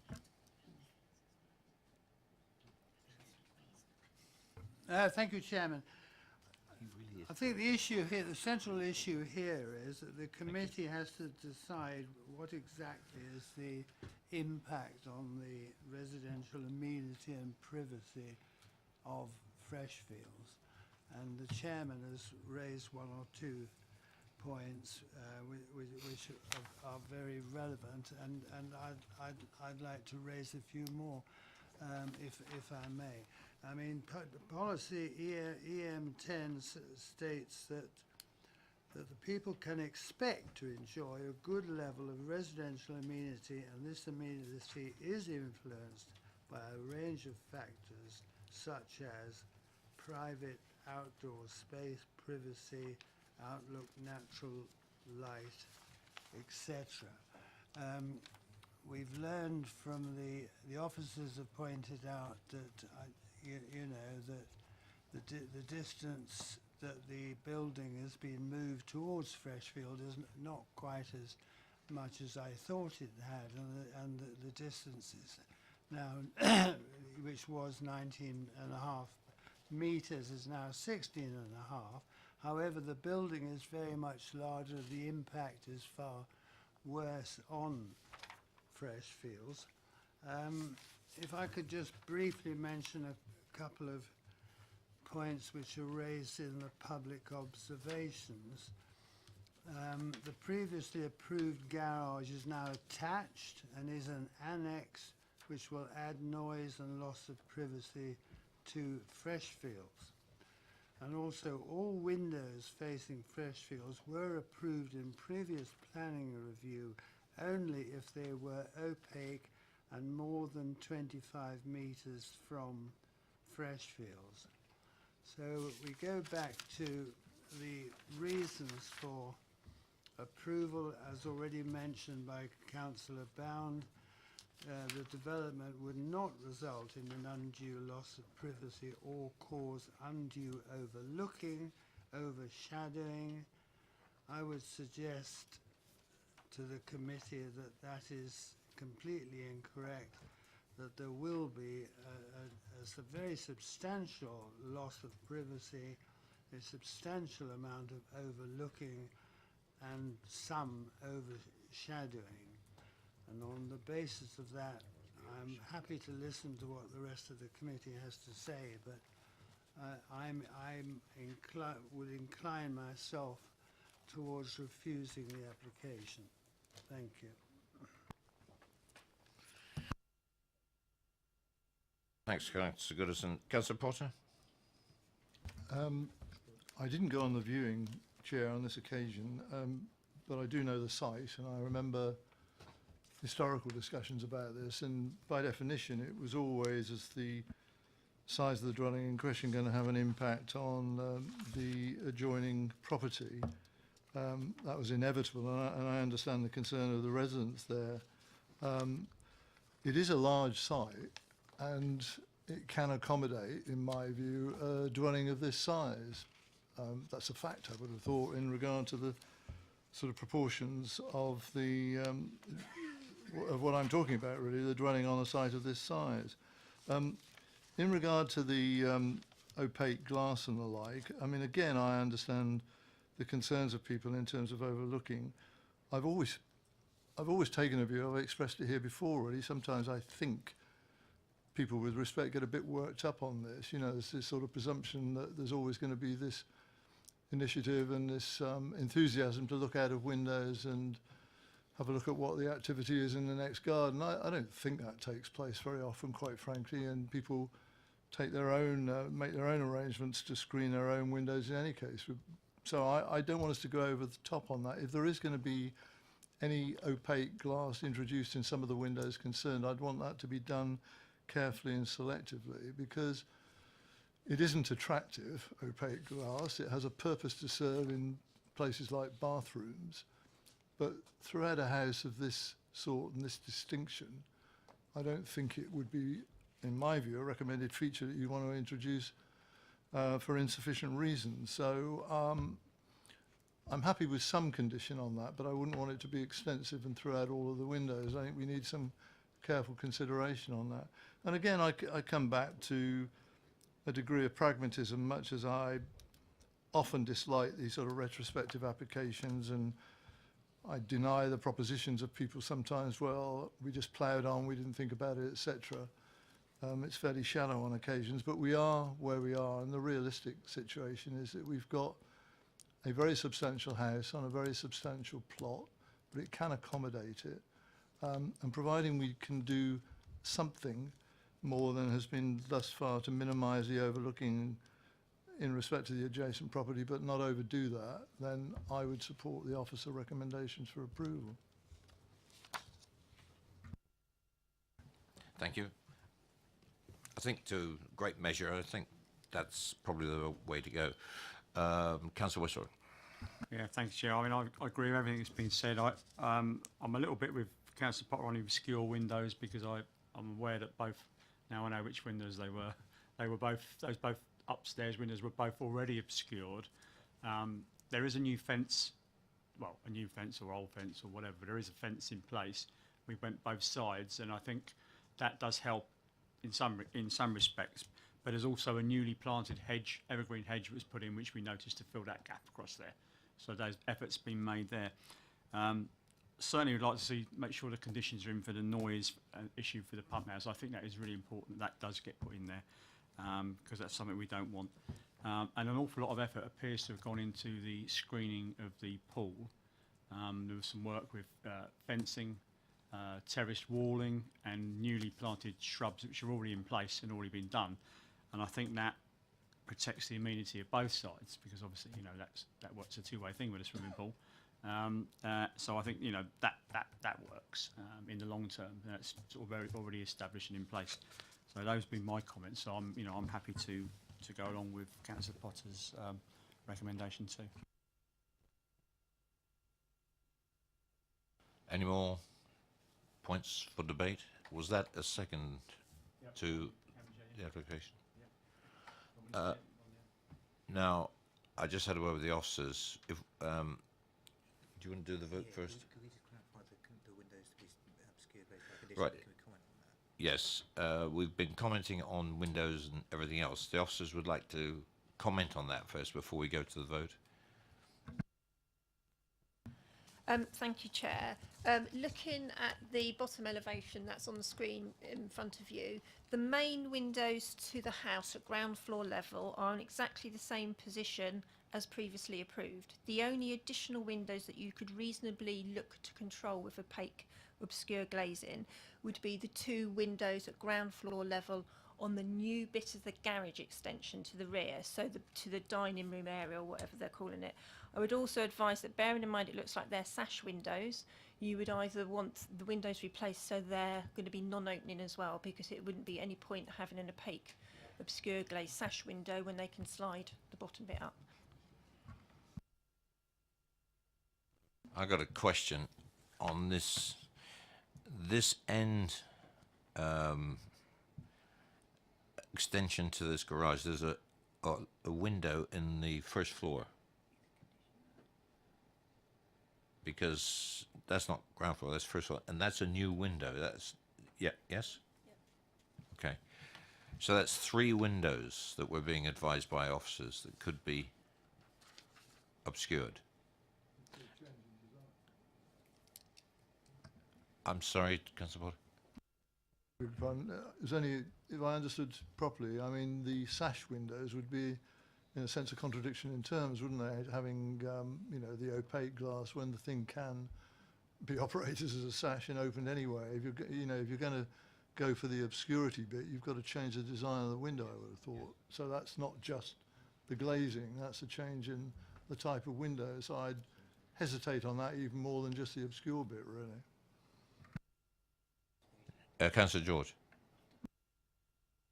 On this particular issue, I'm finding a little difficulty here because looking at this, and we've talked about the elevation of the house itself and the fact that that was the previous application levels, but we're not 100% sure, but certainly they're lower. Now, one of the reasons we seem to be looking at obscuring this is because the house has probably been built at a higher level. So I'm a little concerned here that we're applying, well, we possibly can't do this because that was what we previously agreed, but the reason we're looking at that is probably because the house has actually been built at a higher level than was originally agreed. So it does seem a little bit of a contradiction here in terms of, or a conflict here between we're taking one position for one reason and not for another. So to be honest with you, looking at this, if I was looking at this planning application straight away now, at this elevation, I would probably have concerns and probably say, no, you need to lower the whole house. I really would.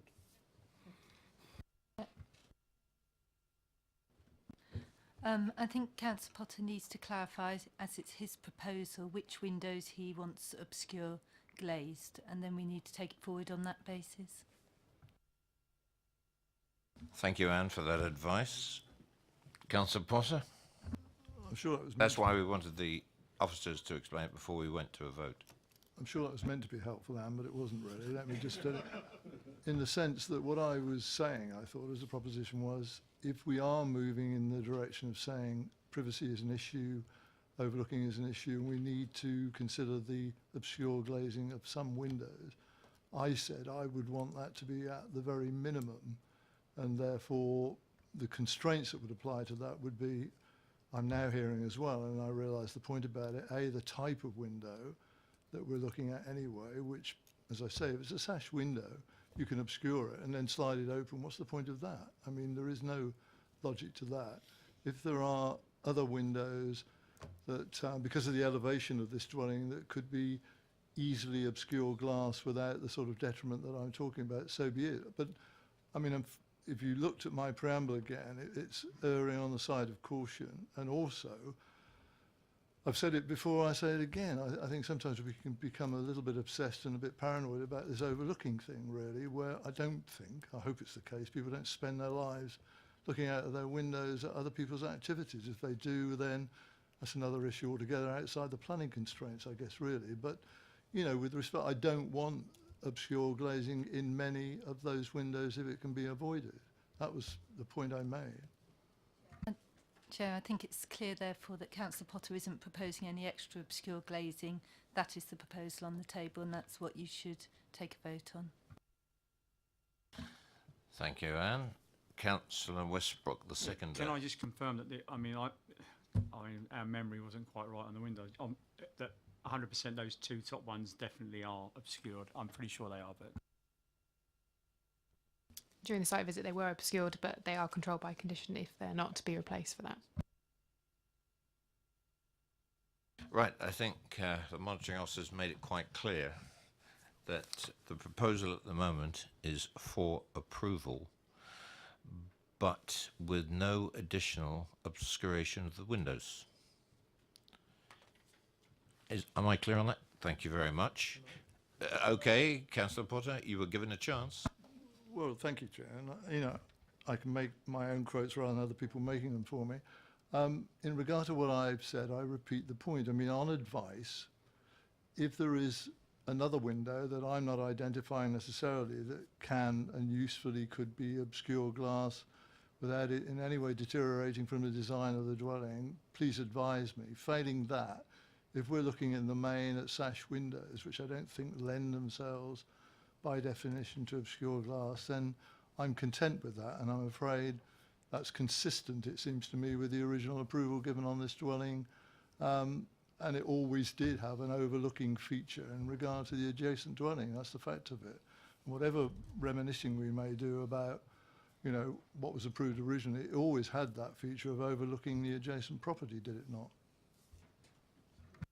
Yes, I think it was made clear by the officers that if those two end windows were obscured, they would become non-opening. The other point was that end of that garage was moved 3 metres closer to Freshfields, and that's been determined here tonight. So that changes the ball game as far as I'm concerned. we can discuss this back and forward, but as we said, it's your motion.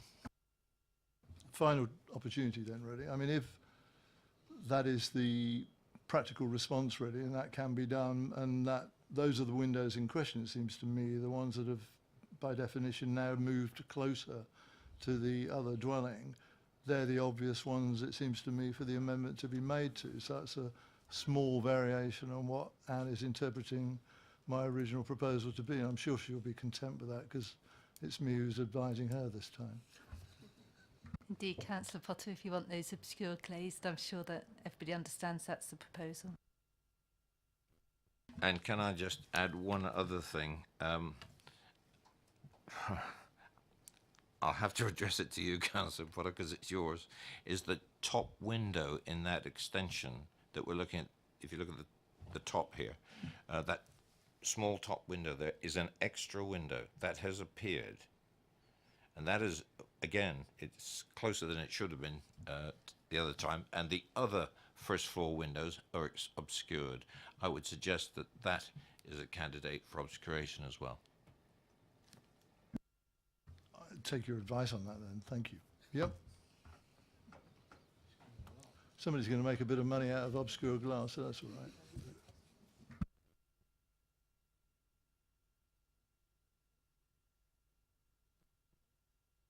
Yes, and before the vote is taken, now that we've gone through that, is there any more debate on that particular issue, that we've identified 3 windows for obscuration as conditions on a motion to go for approval, with the condition that those 3 windows are obscured with the consequences thereon?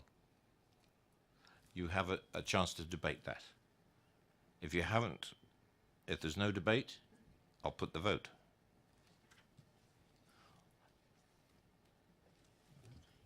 I'm looking across at the monitoring. Are you happy with that? Yes, that's what I want to do. Yeah, I'll move it to the vote. It's been properly moved and seconded for approval. All those in favour?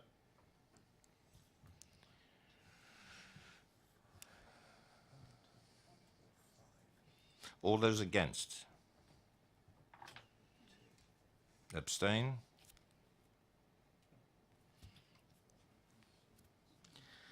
And officers, with conditions, please.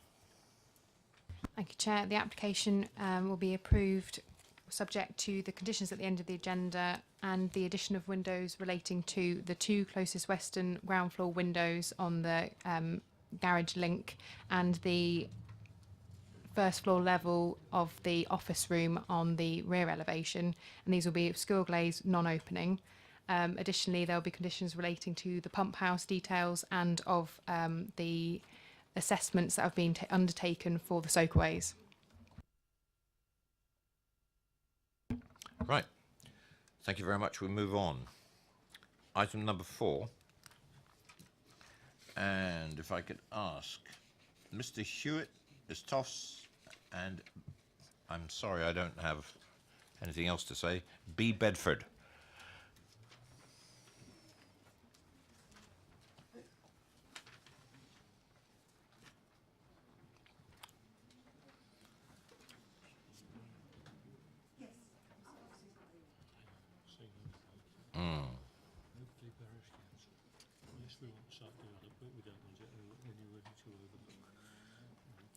Good evening, and if you'd just like to sit tight while we introduce the application.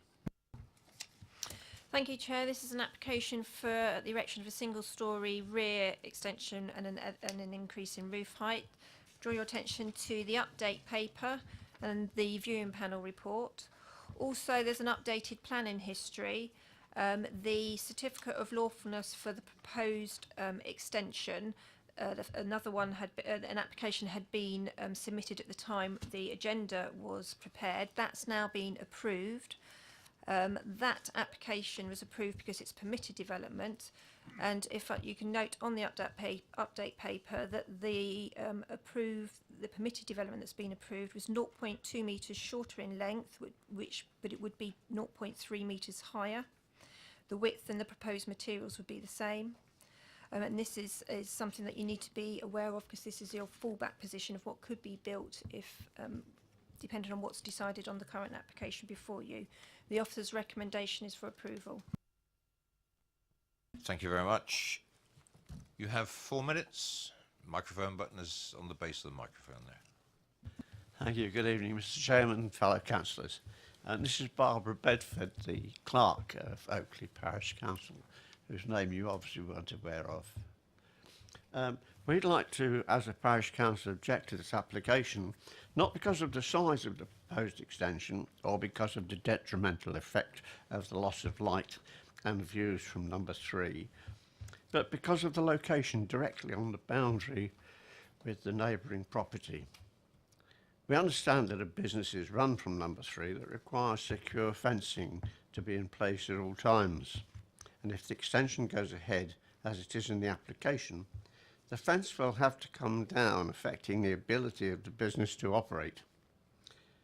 If the extension was moved just a short distance from the boundary, there would be no such requirement. Oakley doesn't have many business opportunities, and to threaten one, and if customers have to go elsewhere, they tend not to come back, seems unnecessary with just a small amount of compromise. The Parish Council understands that if this application is unsuccessful, there's also a certificate of lawfulness lodged, but the same issues will apply regarding the party wall.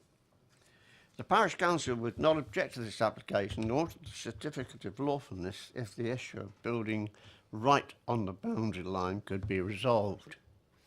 I would also just add, as a final point, that planning applications aren't necessarily all about bricks and mortar, but sometimes people are involved. Thank you.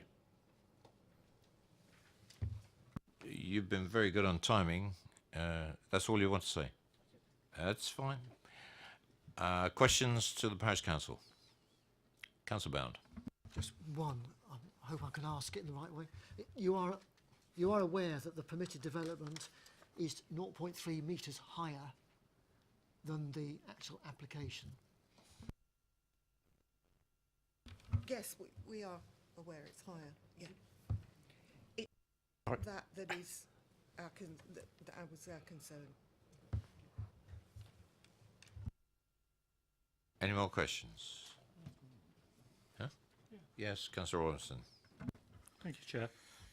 Unfortunately, I didn't have the benefit of a site visit on this, so could you explain to me why, if this application went ahead, number 3 couldn't be adequately fenced?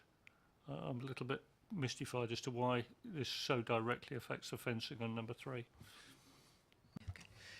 Because it's a dog boarding business, it has to have a fence in place, and obviously if the fence is taken down, there's got to be another fence put in, because the only way they can get access is through the garden from number 3.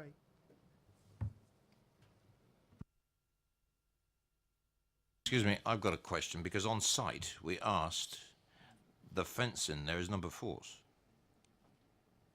If number 4 wants to take the fence down and build, and it affects number 3, well, I'm sorry. It's everybody owns the fences. You know, I have the same at my house.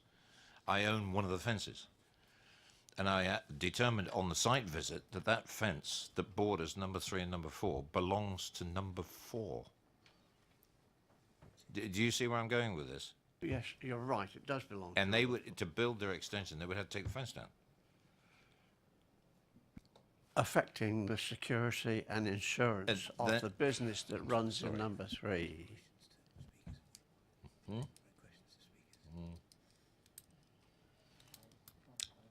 Okay, thank you very much. Councillor Potter. Chair, thank you. I mean, I didn't go on the site visit either, but if I understand this correctly, in terms of, I mean, as you pointed out, sorry, I do beg your pardon, the fencing question is within the ownership of number 4. If the impact of that fence coming down in whole or in part did have the impact on the business at number 3, would they not be able to replace that on their own side with something which was appropriate and obviously secure in regard to their business? In other words, stop the animals.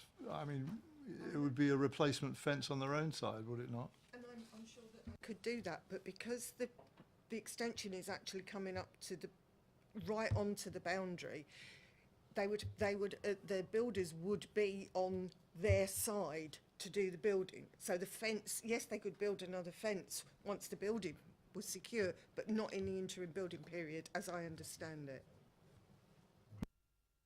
I could just come back, Chair, sorry.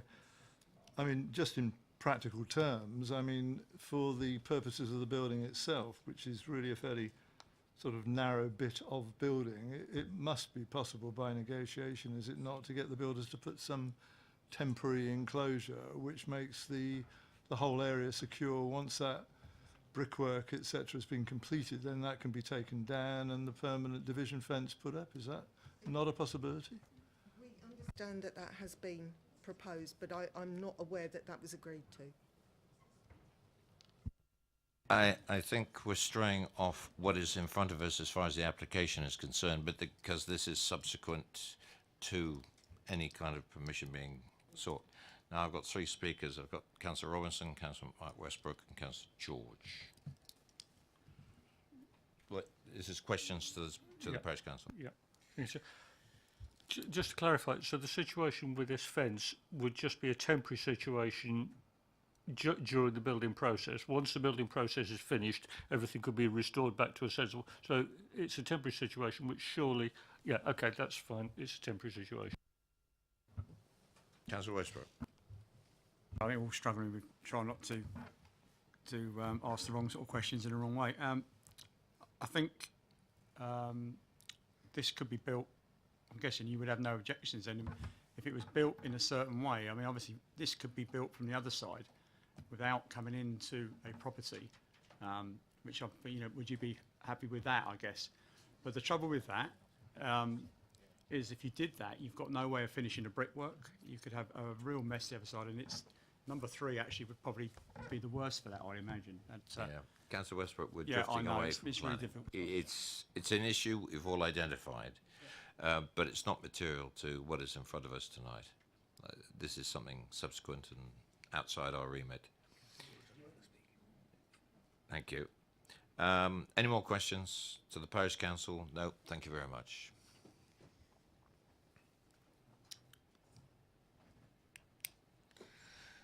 Mr. and Mrs. Welshman, please. Welsman. I do beg your pardon. Welsman.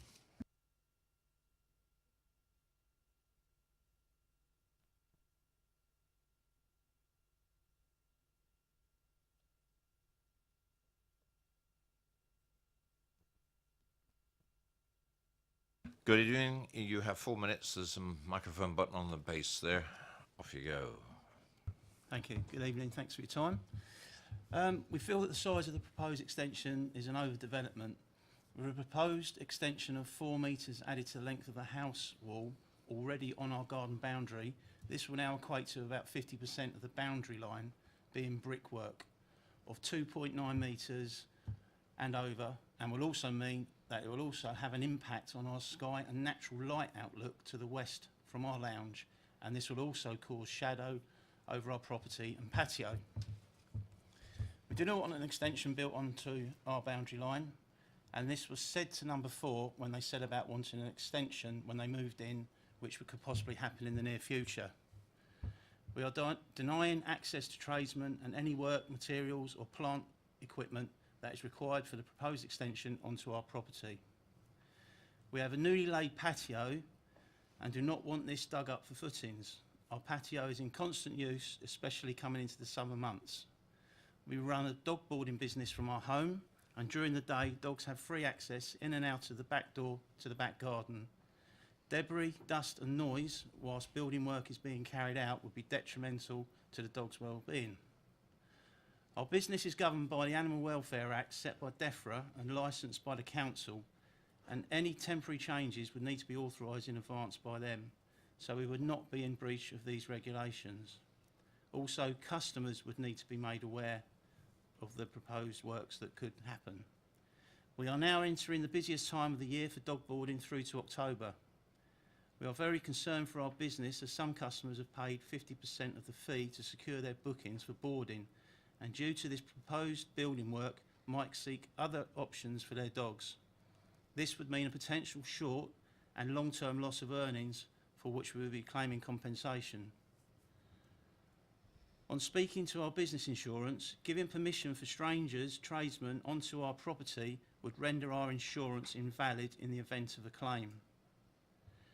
Tradesmen and delivery vehicles would be an issue due to the lack of available parking at number 4, and the fact that our driveway lays at 45 degrees to number 4 makes it quite tight anyway. We are constantly having day-to-day delivery vehicles parking in front of our drop curb whilst delivering to other properties in the road already, so there are already parking issues. Also, access is constantly required to our driveway. If the proposed extension was to be moved from the boundary line, then a lot of the previously mentioned points would not be an issue, and we would consider this as a compromise and support the proposed extension. We will also, if it is proposed that they can go ahead with the extension, we will go into a party hall dispute. Thank you. Thank you very much. Councillor Westbrook. Okay, Mr. Welshman. We noticed on the. Can I ask first of all, when did you start your recent business? Is that quite new? Yes, sorry, it's my. No, it's not new. It's been ongoing for 4 years. Can I just ask somebody? Obviously, you're running that type of business. We know, as you mentioned, I think we heard earlier, there's a new patio and you've had a new extension and conservatory. I just wondered how you managed to deal with because obviously that's one of the issues with dogs during the time of construction of your extension. We planned it in so we had no boarding dogs. Any other questions? Nope. Thank you very much. Questions to officers? Councillor George. Could I ask about the security of these fences, and is there anything we can condition here to ensure that fundamentally the boundaries are maintained and, should we say, impervious during this period at all? Is there anything we can condition in there? I would say that's unreasonable to do so for the applicant. It'd be expected to do that. If the neighbours on the other side chose to put up their own fence in for a temporary period, then that would be up to them to decide. Councillor Porter. I just want to ask a couple of things, really, if I may, because presumably it could be argued, and I'm sure Anne will have a view on this, that discussion around the area of the impact on the adjoining property and its business is not necessarily a material planning consideration in regard to the application that's before us regarding this extension. And I've argued, and I've gone public on this as well, really, that there has to be some sensible discussion as a planning committee around these sort of matters, the impact that it can have, and we should be allowed, and this was raised, by the way, by the parish council quite properly, and they're not constrained in what they're able to say about this matter in regard to the fence and the impact on the business use of the people that we've just heard evidence from. Now, as a planning committee, when we get into an exchange about those issues, we're told we've got to be very careful and constrained in regard to the type of questions that we ask and restrict ourselves in terms of those discussions. But I don't think that is helpful to us making sensible decisions around the applications that are in front of us, because all these issues are relevant to the people most affected. And the point I make here really is that we can either have this very restrictive approach in regard to things that go under this very clear, defined, it's a material planning consideration, and that's the limit of our questions and answers that go with it, or we can have sensible discussions about the impact of planning applications on the real life and the real world of people that are impacted from them. And I prefer the latter, but I don't know quite where we're going to go on this sort of thing in the future.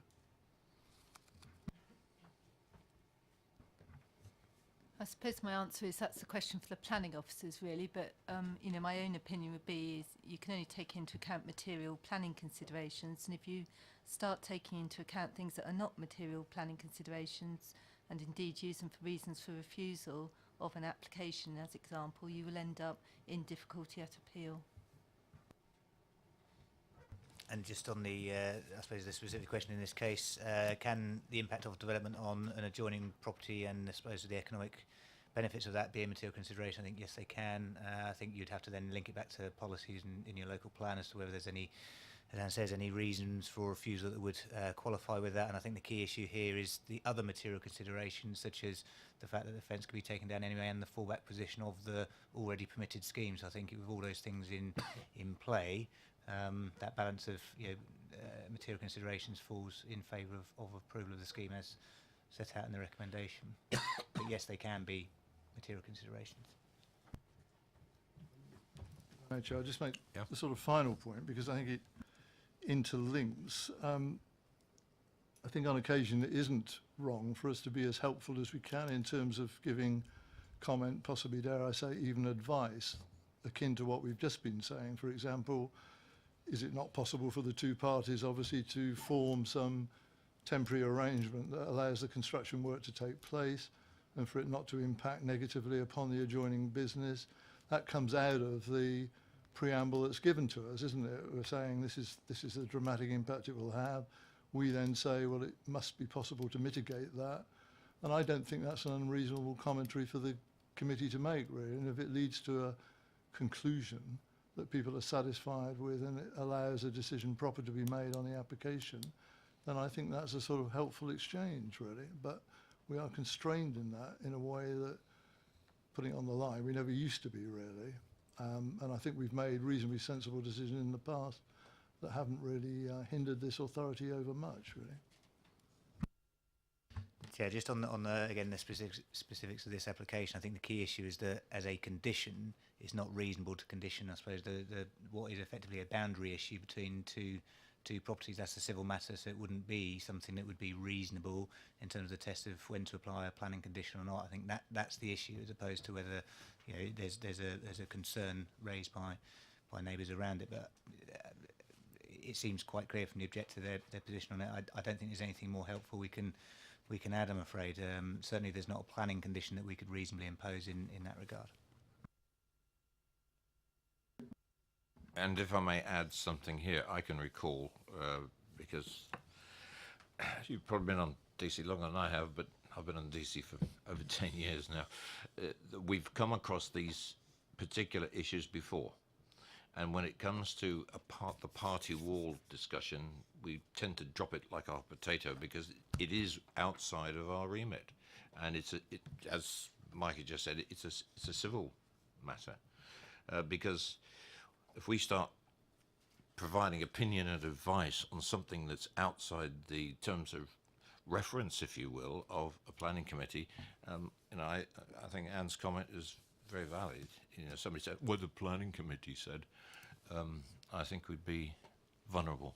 Let's put it that way. Right, Councillor Westbrook. Yeah, I just wanted to pick up, there was a mention about loss of light. I mean, I think from the viewing panel's point of view, it was a bright sunny morning and, there was plenty of light coming round from... Sorry? Yeah, I'm getting to the question, yeah. So I'm looking in the position of the house. Yeah, I was allowed to carry on, sorry. Yeah, that house actually next door is more impacted by the light loss because of the window. And I was just going to say, are there any objections from number 5? That was my question.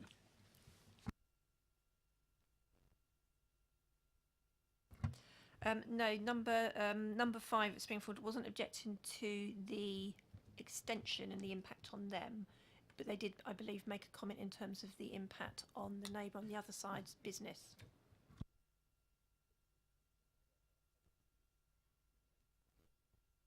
To George. Thank you. Just for clarification, if I may say so, under the permitted rights, I haven't looked at the plans, I must admit, but you've said the approved application is 0.2 metres shorter in length. Are we? Which dimensions are we here? Is length coming out from the building that way, or is it length, width, depth? So it comes out 0.2 metres less distance into the garden. Is that correct? So what's before you, the depth from the existing rear wall outwards is 4.2. Under permitted developments, that distance would be 4 metres. Any more questions to officers? Councillor Leeks. So in theory, if they reduce the 2.2, they could go ahead without planning permission. Yes, that's correct. They could go out. They could go ahead without planning permission. It would be 0.2 metres less in depth, but it could be 0.3 metres higher, and that would still be permitted development.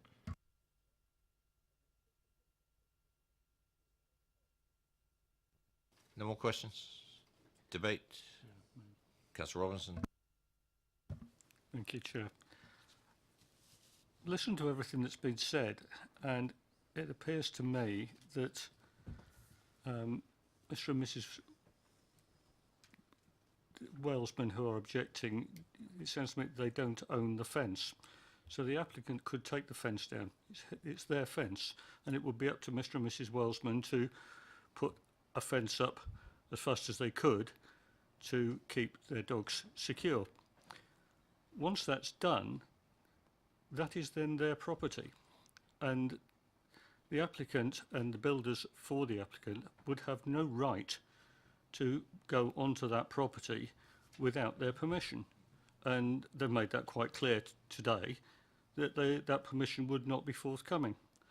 So whether we give permission for this or not, the issue of the fence is neither here nor there, because it will be up to the applicant to build this extension without passing on to the neighbour's property at all. So our decision tonight has got nothing to do with the fence. It's got nothing to do with how they get the bricks and mortar on and off that site and build it. And it can be done with overhand brickwork. I've seen it done, and I'm sure Councillor Westbrook's seen it done.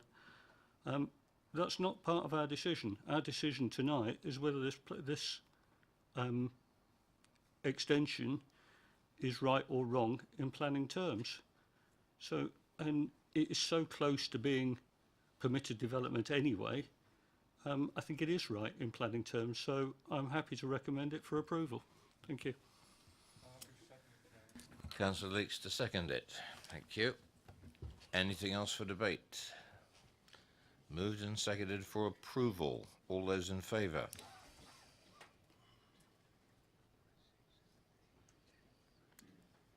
And none against. Thank you very much. Officers? Thank you, Chair, that the application is approved.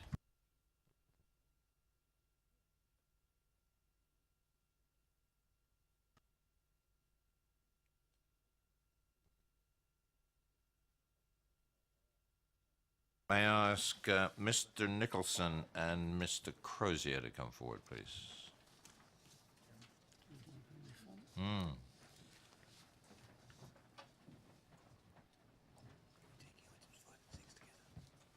Yep. Right, gentlemen, if you'd just like to sit tight. Now, members, Councillor Westbrook's going to be back in a minute. We're taking items 5 and 6 together because they are related. We will be taking separate votes on those two items because they come under different parts of legislation. One is planning law, one is, you can quote which Act of Parliament it comes under, Daniel, but they will be treated separately when it comes to a vote. Could I ask, can you just hang on a second until Councillor Westbrook gets back? He'll be momentarily back. Okay, we'll adjourn, as we are right now, we'll adjourn for just a couple of minutes, okay?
Right, I think we can restart.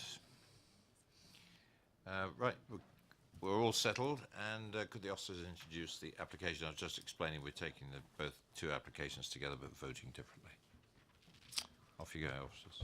Thank you, Chair. By way of a brief explanation, I'm a conservation officer and I'm the case officer for these applications. Members of the committee will appreciate that conservation officers don't generally present applications to the Development Control Committee. The reason I've done so this evening is because of the heritage sensitivity of this site, and also to give you an opportunity to ask me any questions which you feel would benefit from a more specialist response. So this pair of applications are for planning permission and listed building consent. Planning permission is sought for the erection of side and rear extensions and external alterations to the existing dwelling. Those extensions comprise a 2-storey rear extension with basement below and a single-storey side extension. Listed building consent is also sought for those 2 extensions I previously mentioned, but also the demolition of the first floor of the rear range of the building, the lowering of the ground floor levels within part of the building, the raising of the first floor levels within another part of the building, the alteration of existing partition walls, the partial demolition of the existing cellar, and the alteration to internal fixtures and fittings. As you will read in the committee paper, both applications are recommended for refusal. The listed building consent for refusal due to harm to the listed building, and the application for planning permission due to harm to the listed building, harm to the conservation area, and harm due to flood risk.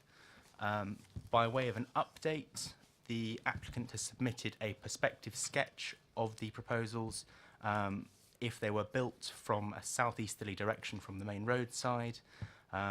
This, as is set out in the update paper, doesn't change the officer recommendation. The applicant also made several assertions about the flood resilient measures and their impact on the existing building, but no substantive detail was submitted for officers to be able to assess. In considering these applications, I would like to highlight to members that we have received comments from Historic England.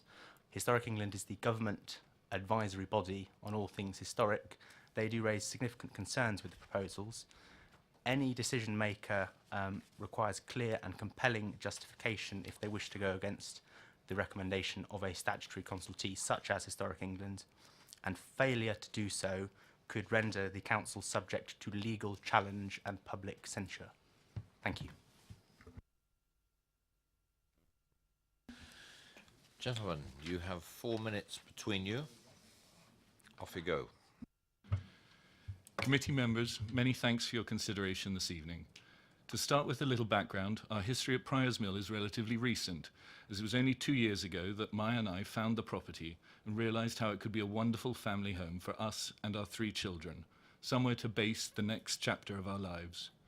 It was the first property where we could see our children playing in the garden, the first property that combined the benefits of village life with the space and character we were looking for. Maya has since started work as a doctor in the Basingstoke Hospital, and we've begun to establish roots in the community and have developed good relationships with all of our neighbours. Suffice to say, we have fallen in love. But I'm not sure that had I allowed my business head to guide me, I would ever have agreed to be part of this purchase. But something spoke to us, or perhaps Maya just convinced me, and from the moment we took possession, it became clear what a mammoth task we had undertaken. The property itself has been allowed to run wild for many years, and as I'm here tonight, I'm not ashamed to admit that we had underestimated the condition of the fabric of the house itself. Beguiled by the handsome exterior, we began to speak to architects and builders, trying to plot the best way forward. It became clear that this was a pivotal moment in the history of Priors Mill. Huge amounts of love and attention are required to preserve this house for us and for future generations. We felt that it would be a waste to apply yet more sticking plasters to a house that deserved something more. The skilled tradesman's dwelling had become an important village house, surrounded by beautiful property, complete with a swimming pool, tennis court, and yet the house itself is out of keeping with its own surroundings. A beautiful facade hides a rather ugly 1960s staircase, and the multitude of levels and layout isn't conducive to sensible, safe, modern family living. Now, we stand in front of you asking you to safeguard this property for the future. We would like to responsibly cherish the character of the house and renovate it for ourselves and those who follow us. We've spent time, thought, and effort to make a comprehensive application that really is a once-in-a-100-year project, and we would like to make both the house and the property befit the role they have in the village. We agree with many things from the report submitted to this committee. We're pleased that the Conservation Officer acknowledges that there are very limited opportunities to view the site and extension from outside the property. We agree that a contemporary design approach would be appropriate, and we are also aware that this building has been altered and amended throughout its history. Furthermore, we are happy to report the report confirms that a glazed link is an appropriate transition between the traditional and contemporary elements. But the subjective conclusion about the scale of these works is something we don't support. Maya and I find it difficult to accept that Historic England have raised an objection, yet did so without visiting the house and considering the application in the context of the entire property and its surroundings. We find it challenging that the Conservation Officer does not draw our ongoing communication and varied compromises to the attention of this committee, particularly that this is the third substantive design we've offered for consideration, and we spent over 6 months in the pre-planning process. The previous owners received permission for a significant 3-storey extension to this house. We felt that that option was out of keeping with the historical background and quite frankly lacked character itself. Instead, we have tried to offer something with architectural significance. At least that was the brief to the architects. We believe we are presenting a well-thought-out scheme, one that is high quality and in keeping with the conservation zone, yet also has a clear narrative. I'm personally proud to agree with the parish council, who've said they're pleased someone is caring for this property, and I'd like the opportunity to do exactly that. I'd be very happy to answer any questions you may have. Thank you. Thank you very much. Members, questions to the applicant? None? Okay, Councillor Robertson.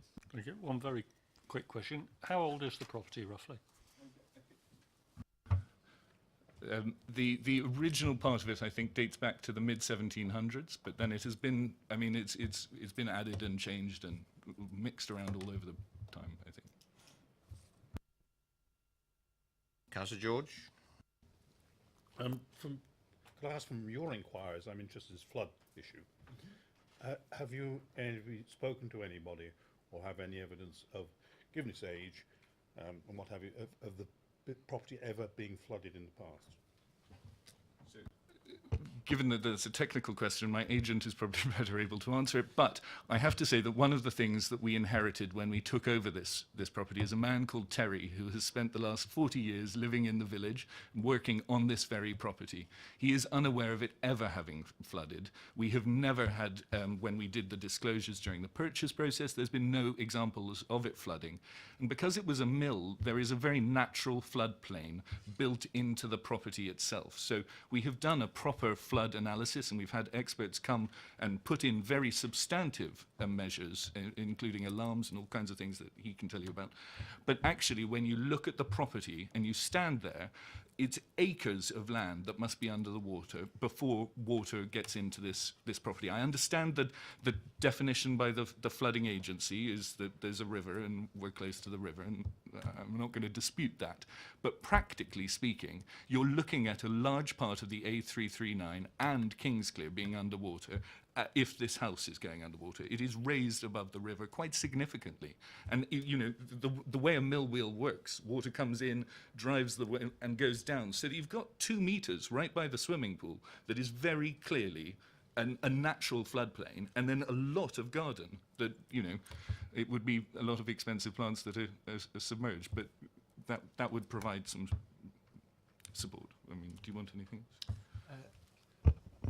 No, thanks for the question. No, I've not got too much to add, other than we have had the technical information done by flood risk experts, and that fully appraises the ground levels and recommends the mitigation measures. Councillor Bound. Thank you. Page 158 of my committee papers mentions a previous application, erection of a 2-storey rear extension. You mentioned 3. For clarity, did you mean 2? I really did mean 3. If you look at the plans when you go through those applications, in the second story they had a small staircase up to an attic room and a dormer. And we've always wondered why it was technically described as a 2-story, but I mean, I can show you the plans that have the third staircase taking you up to a third. Would have been a small bedroom, but I mean, it was a 3rd level. Any other questions to the applicant? Nope. Gentlemen, thank you very much. Councillor Redican.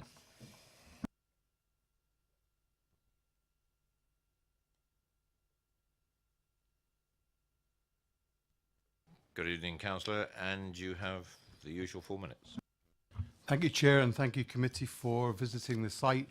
It is obviously an important jewel in Kingsclere's conservation area, and I agree with Daniel that it does need the right planning on this site, because if we are going to keep our jewels, we need to polish them. And in my view, this is a polishing of a great jewel.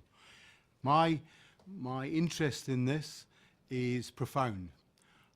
We have dealt with it through the neighbourhood plan that has been adopted in Kingsclere, and the parish who put that in place have no objections. The reason they have no objections is because this is the sort of development that we want. We want a holistic approach to this site.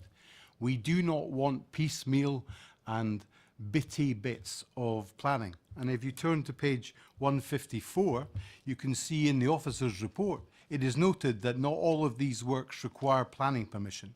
So the reality is, quite a lot of it could be built, but it wouldn't give us the holistic view that you need on this jewel.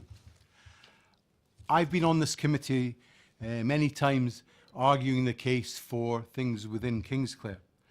And one of the things that you approved as a planning authority, committee was 2 townhouse cottages, which had a glass link from a conservation site or house into a shed. It looked like it wouldn't work, but because you could see more than most people that it isn't bulk and size and scale, you approved it. If we turn now to the reasons for objection, I have spoken to many people in Kingsclere. Therefore, I can tell you that objection 3 about flooding is not true. Over 100 years of papers within the parish council tell me that this site has not flooded. Now, yes, I understand that there's a 1,000-year chance of the big flood and arks and animals in Kingsclere, but it's not going to happen. So now we move to 2 and 3, and those arguments are about size, scale, bulk, and in my view, they are subjective. It is your ability as a committee to say, yes, that is the right size and scale for a house of this importance. There is no public harm, in my view. The footpath that walks across the front of it doesn't go anywhere. Most people just use it for dog walking. There is no impact on the neighbours, and that's why they've had no objections. This is a great attempt to upgrade a house on a holistic basis. And for neighbours, they don't want to see 5 or 6 planning permissions going in there with trucks and everything else. This can be done in a one-off, 1-century extension and improvement of a great jewel. I'm asking you to consider that this will be the polished jewel that you will present to Kingsclere in 100 years if we have the opportunity to come back. Many thanks. Thank you very much for being on time. Any questions for the ward member? Councillor Bound. Good evening, Councillor. Referring to page 155 of the officer report, the village design statement. I'm not asking for opinion, I'm trying to get around the... So, do you agree with the statement that this extension matches closely as possible the existing building. I have to be really honest with you. I want when you polish a jewel, it has to be in a setting, and you should be able to tell the difference between the old and the new, and the old and the contemporary. And I think that brings out the shine and the sparkle of the old. And your front elevation of that, where the bus dropped you off, that is going to be retained and improved. And my view is that you can't build something like that because it's so good that there is no chance of replicating it.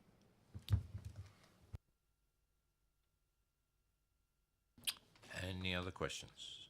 Oh, Councillor Potter, sorry. Thank you, Chair. Hello, Councillor Radigan. See how far I get on with my question.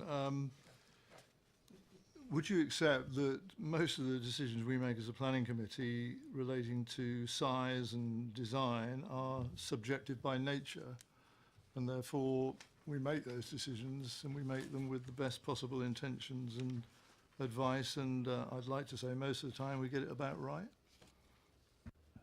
Can we just hang on a Councillor second, Potter, please? that's a sort of cross-examination sort of question. It's not a question of fact that you should be asking, really. Again, I make the point, the issue about subjectivity has been raised by Councillor Radigan. I mean, quite rightly, saying, you know, whatever opinion you have is a subjective opinion. If that has been said by somebody who's objecting to his application, I'm entitled to at least clarify that point with the person making that statement, it seems to me. This is, quite frankly, getting out of hand if that can't be done as a response to a view expressed by a very experienced councillor like Councillor Radigan. I accept that subjectivity is in the eye of the beholder, and I accept that Daniel has one opinion and I have another, and we should always debate it on that basis. Any more questions? Thank you very much, Councillor. Bearing in mind we're looking at this as the two sides of this particular application. Any questions to officers now? And I'll start down at the bottom, Councillor Bound. Thank you, Chair. Daniel, could you, I mean, the previous application, which was granted in July 14, with the two-storey stroke three-storey extension, can I have some sort of idea as to how big that was? Sorry. Yes, I don't have the plans to hand, so I can't give you precise measurements, but I would estimate, based on having spent some time looking at them, that the extensions approved under that permission were approximately half the size of the current two-storey extension. And can I come back again with another one then? It just mentions internal layout changes. Did it mention changes of floor level and raising of ceilings and the like that we have with this application? That is a somewhat contentious issue in the sense that the 2014 permission, derived in part from precedents set in a permission granted in 2003, there are references in approved plans to alterations to ceiling levels within one room of the building, but not of the extent that is currently proposed in this application.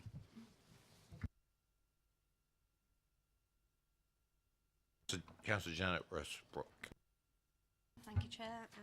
Daniel, on page 156, Historic England's Heritage Statement, talks about the character of the building as modest and the scale of the building is part of its historic significance and should be conserved. What weight do we need to apply to this when we're looking at this application to comments such as those from Historic England? I would say that all consultees have weight which have to be given to them. I think Historic England have considerable weight because they effectively represent central government as far as the historic environment goes. They are the national experts. They do have a huge remit and significant control over the historic environment. And I would advise the members to give them significant weight in the consideration of the proposals. And the fact that they're saying on their own admission that it was a desktop study, does that have any bearing on this? To a certain extent, you could make that case that the officer in question from Historic England was not able to visit the property. I understand that particular officer is a former conservation officer at Basingstoke and Dean, so she does have familiarity with much of the historic environment in our district, and will have had a chance to examine the plans at some quite great length. Councillor George. Thank you, Chair. Going on this flooding issue again, if we look at page 167, I've got here, it says, overall it's considered the proposal would render the building greater risk of flooding due to the construction of a basement in the extension, number one, and secondly, and the lowering of the ground floor levels in the listed building. Could you please amplify that? Because I understand bringing down the floor levels in the existing building would bring a greater area of the building into flood risk. I accept that. But how would a construction of a basement in the extension increase the flood risk? I don't understand that at all. Of course. My meaning by this particular statement was the fact that if the extension is built, it becomes part of the listed building. Legally, anything attached to a listed building is treated as being part of that structure. Therefore, if it's built and the extension floods, the extension is part of that building and the building has flooded, even though you may correctly state that it is the more modern part that would have been partially submerged.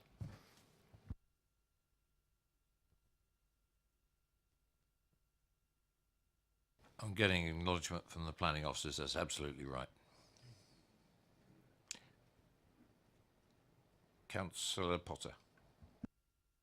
Can I just try with Daniel? I mean, obviously we can now refer, I think, to the Historic England representative, she, which helps me a little. In terms of any exchanges, correspondence, conversations, etc., she expresses a view, which you repeat in the report, that the proposed extension is substantially too large and too tall and needs to be significantly reduced to establish a comfortable relationship with the main building, which I guess is a bit more than a subjective commentary. Did she give you any indication of what that might result in? Was it more akin to the 2014 50% smaller approval? Is that the sort of thing that the Historic England person has in mind? The Inspector of Historic Buildings did not make any suggestions. Much like myself, her role is not to design proposals for anybody. It's to simply assess what is put in front of her.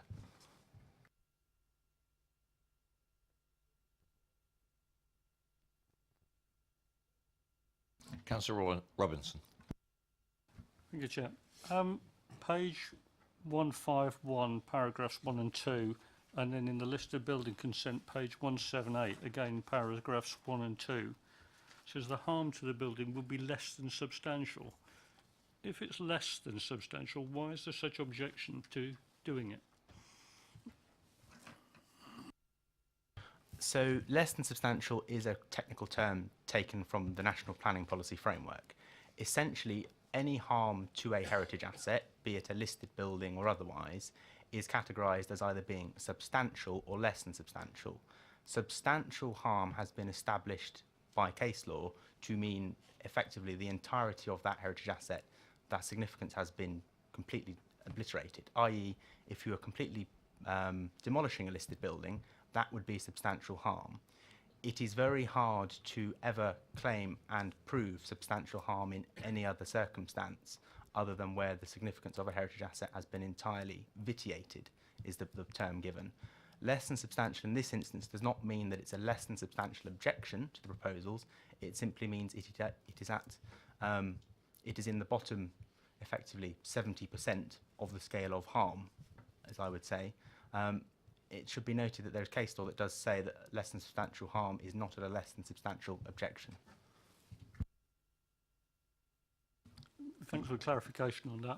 I've often wondered, so it was a bit more generic than specific to this one.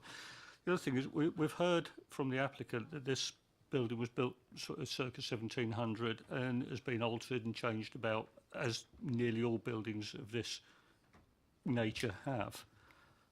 At what point do we say, that's it, we're going to stop developing this building, history has got to stop now and this building never changed? At what point does that happen with a building like this? It's very difficult to say. I mean, our role as the council, and indeed my role as a conservation officer, is not to prevent change, to keep things in museum condition. Conservation is all about the management of change, and all we can do is manage the way in which that change is accomplished. Indeed, if you look at a building, the process of change, the various evolutions and additions and alterations to it, eventually they become historic and they become valuable. In this case, this is recommended for refusal because the amount of change is significantly too much in this one instance to be easily accommodated by the listed building without causing harm, which my assessment is it can't be justified. Any more questions? Councillor George? Thank you. Just on that point, part of the proposals, for example, of this before us now are to adjust the frontage windows to make them look much more in keeping with the rest of the house and the extensions, things like that. Would you consider that to be a positive element of this proposal, or is that something, again, which is against the principles of conservation here? It is a change to the building, which, like all changes, need to be justified. I think if we were assessing it in of itself, we might be minded to be more positive about it because it's a more limited change. I would remember something that Councillor Rattigan said about the front elevation being the jewel, and you couldn't build something like that today. Inevitably, if this application is approved and the alterations to that elevation do take place, there would be significant concern that the way in which those works are carried out could not be done in as high quality a manner as the existing frontage displays. So that could be construed as slightly harmful to the building.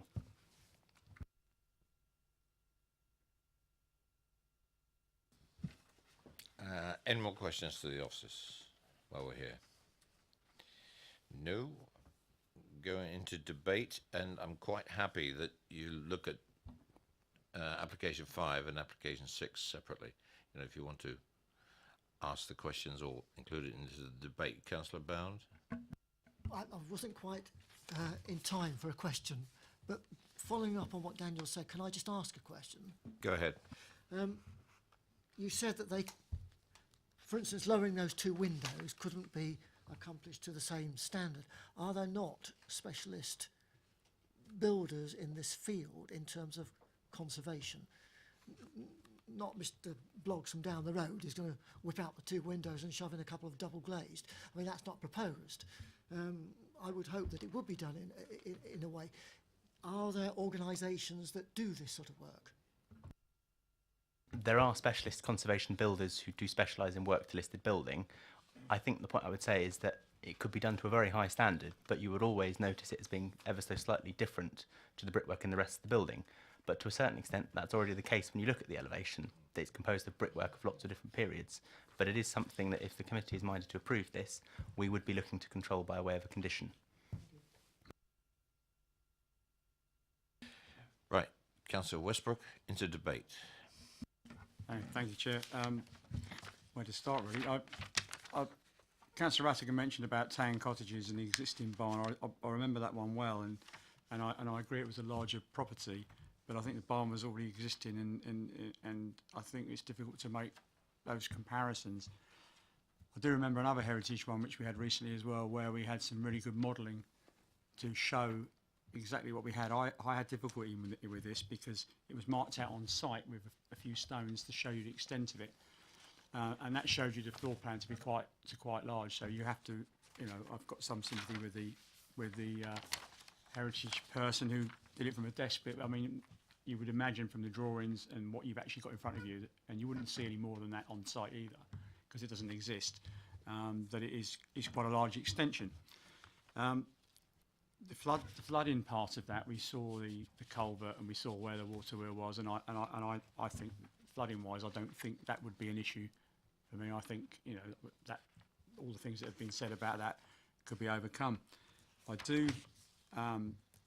However, I mean, obviously the front of the building as well with the new windows, the improvements to that, I mean, I think that is an improvement.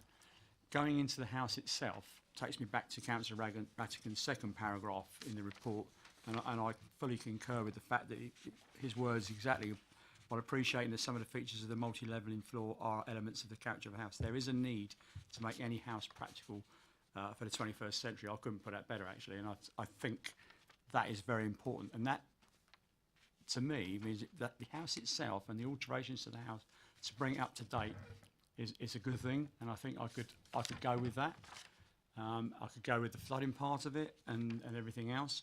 But when it comes to this actual bit of the extension, I tend to agree. And I think if you look at the Heritage Officer's points on page 156, the bit that struck me was that I would have no objection to the principle of extending the building in this location, but any extension should reflect the traditional hierarchy of the buildings and additions whereby the most prominent part of the building would be to the front. I tend to agree with that as well. I think if this had come with a smaller extension, similar to what we'd seen recently with proper modelling to show where we were, then, you know, it would, in the words of Councillor Ratigan, polish up much better if it was subservient to that main building. So therefore I would struggle to support this with the extension being as it is. I think everything else works for me, but including all the level changes inside. It practically brings it up to date and makes it usable for a family home, but I think the extension is just a step too far and too large. Thank you for that. Councillor Bound. I think Councillor Westbrook has sort of summed up more or less what I intended to say. The internal layout of the building, yes, does need a lot of work on it to make it, to bring it into the 21st century, as Mike has said. Whether it needs that extent of work, I don't know, because we talked about floors going up and floors going down and soot ceilings, and I don't think, as a layman, I could completely visualise what was on the line there, to be honest with you. And it would have taken days, I suspect, for me to understand it. But the extension at the back, to my mind, is grossly too big. And I'm looking at page 162 of the Heritage A.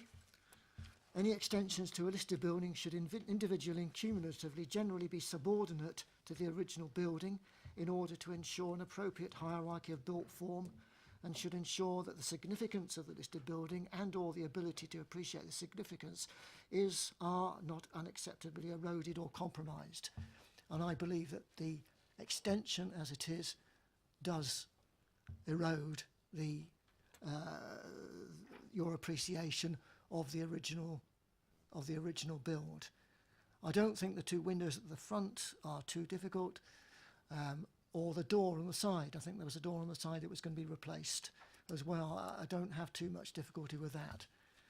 But I'm in agreement with Heritage England on this, and there's no way I can back it. Thank you. Councillor George. Thank you. I must admit, being on the site visit to this one gave me a totally different impression on this one. I think this is one of these cases where what's on paper sometimes doesn't really reflect what you see on the ground. I think that's very clear here. And I think it's sad that the Heritage Officer didn't actually go along and look at this building. The other point I've got on this is this going to be a house for people to live in going forward? And, you know, given its current layout and the way it's set out, I would find it extremely difficult to live in the way it is at the moment. So is this a museum, you know, preserving an old way of life or whatever, or old layout, or is it somewhere which people are going to live in and take care of for the future? So certainly in terms of the building itself, my feeling was clearly that something, if people are going to live in this building, it's got to be changed, and certainly something's got to be done with the layout and the floors and things like that. I really do support that part of it. I think that's true. The flood risk, I'll be honest with you, again, it's one of these things that on paper it's in zone 3. The reality is, from my perspective, and I've done a lot of work in this area, is that frankly, that's not a problem. I really don't consider that a big problem at all. I really don't. But I would agree, and I'm on the boundaries here. You know, the way they've separated, as Councillor Rattigan said, the dual from the other part of the building and the setting, I think works for me, but I do have some concerns about the scale of the setting, so to point, and that's again where probably I would totally agree with this committee. It's the scale of the setting which really worries me rather than anything else. I'd support everything else in this proposal, I really would. Thank you. Councillor Porter. I think I've got a record on this committee of supporting fairly significant changes to listed buildings, and the arguments about them being brought up to a standard that's appropriate for 21st century living and for families to live in them, I think all apply, and that applies obviously to what we've heard this evening. But I do have some genuine concerns, subjective ones perhaps, about the size of the extension, and I certainly would see that as in no way being subordinate to the main building, and I think it should be. And we have been reminded quite properly about the role of historic England in this regard, and desktop provision or not, the advice there is very clear, I think, really, and we ignore that at our cost. I mean, we're also, it's not so long ago, I think, really, we were paying compliments and tribute to our own officers in regard to the Heritage SPD that we approved, you know, and the quality of the advice that we get over a period from our officers in that regard, and I think we're getting it here. I would have hoped, and I don't know how this is done, but certainly some further compromises can be achieved which would make this more acceptable to all the relevant parties, including ourselves. But as it stands, I will not support this application, and I will vote against it, Chair. Thank you. Councillor Robinson.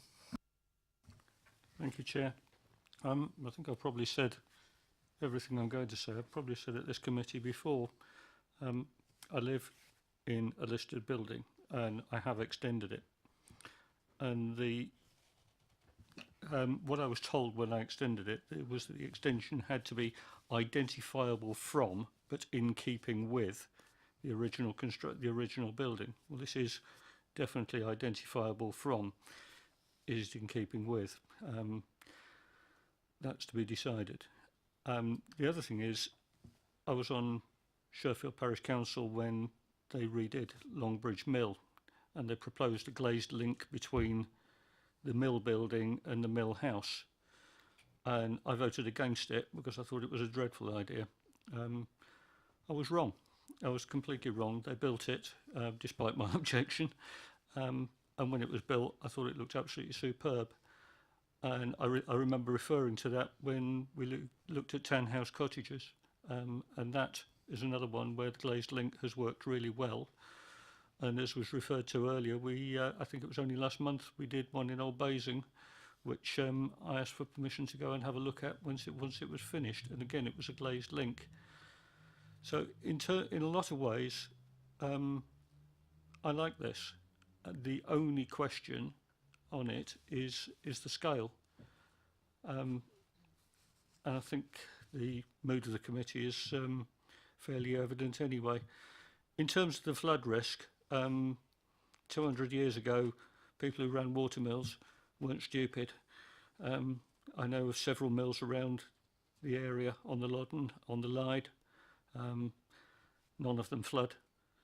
They weren't daft enough to build them in floodplains in those days. We only do that these days. Thank you.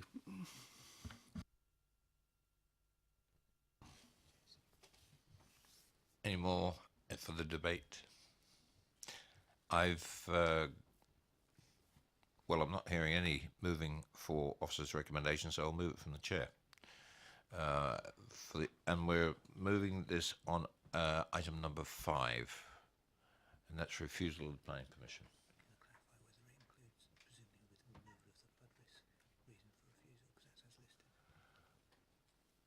Now, Mike has just reminded me, do we want to remove item, is it number 3?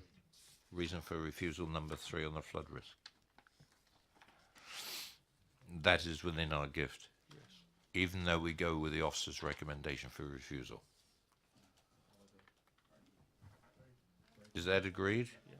committee agrees to that, move that. So it's moving to the officer's recommendation minus reason number 3. Do I have a seconder? Councillor George. Moved and seconded for refusal of item number 5 on the agenda. All those in favour?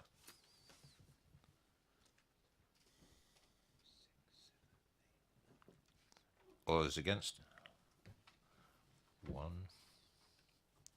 Officers?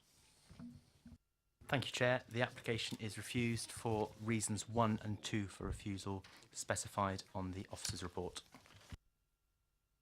Right. Agenda item number 6 now. And I think we were talking around scale, everything else, and the advice of Heritage England.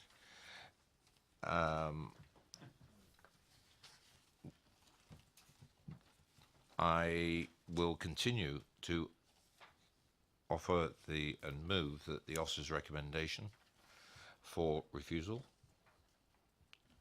Councillor Westbrook? Would that be on both parts again?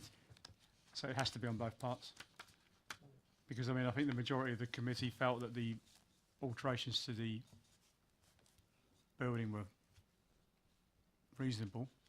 I don't know. But obviously it's the extension, because it's talking about the extension and the building separately, isn't it? Because I have a different view on that. That's Just to clarify, I mean, the two reasons are related to separate things. The first one is related to the external part, so the extension effectively. So you've already, to a degree, come to a view on that, obviously, on the planning application. So it would follow, I would suggest, that that continues for the list of building consent. The second one, as you say, is an entirely separate issue related to the other internal and external works to the existing building, which you are open to come to your own view on as to whether you support that reason for refusal as recommended by the officers. But I'll just draw attention to the points that Daniel's made and the advice from Historic England, who I think really comment on applications of this scale. Do you have anything to... I will now ask Daniel, do you have anything to add to this particular discussion we're having now? Clearly, I do stand by the reasons for refusal I've recommended. That is my professional advice to the committee, but I do fully appreciate that you are at liberty to change reasons for refusal as you see fit. I'm asking the rest of the committee, do you wish to retain or withdraw the internal reasons for refusal, because they are split, and the reason for your refusal for the listed building consent only applies to the extension? Because that's basically what we're coming down to. Councillor Potter. I mean, I think like Councillor Robinson raised originally, I was somewhat bemused by the sort of reference to less than substantial, in regard to the harm being caused. But after that was explained, I think it's very clear, really, you know, the thrust of the meaning of that. And the professional advice in that regard is that that should stand, and I go with that. I think both these reasons for refusal apply, and in my view, this should be refused for both of the reasons that are listed. I don't want to run around this debate too long, because it's either one or the other. We've got to give it both or one. It's your proposal, so it's whatever you think. In that case, I move that the item number 6 is refused as per the officer's recommendation. Do I have a seconder? Councillor Bowen. Moved and seconded for refusal. Item number 6 on the agenda. All those in favour?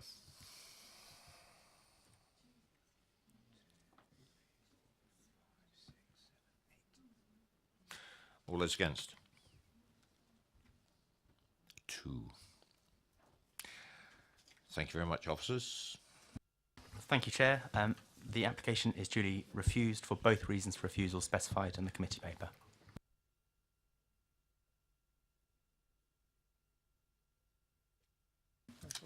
Oh, yes, I will. Committee, we are just past 9:30. Are you content, as a committee, that we continue? We have got 3 plus 1. Talking about agenda item number 6, which is a notification to the committee that has to be done. Are you content that we go till 10:15? Yes. Do I have any dissent? No, that's unanimous. Thank you.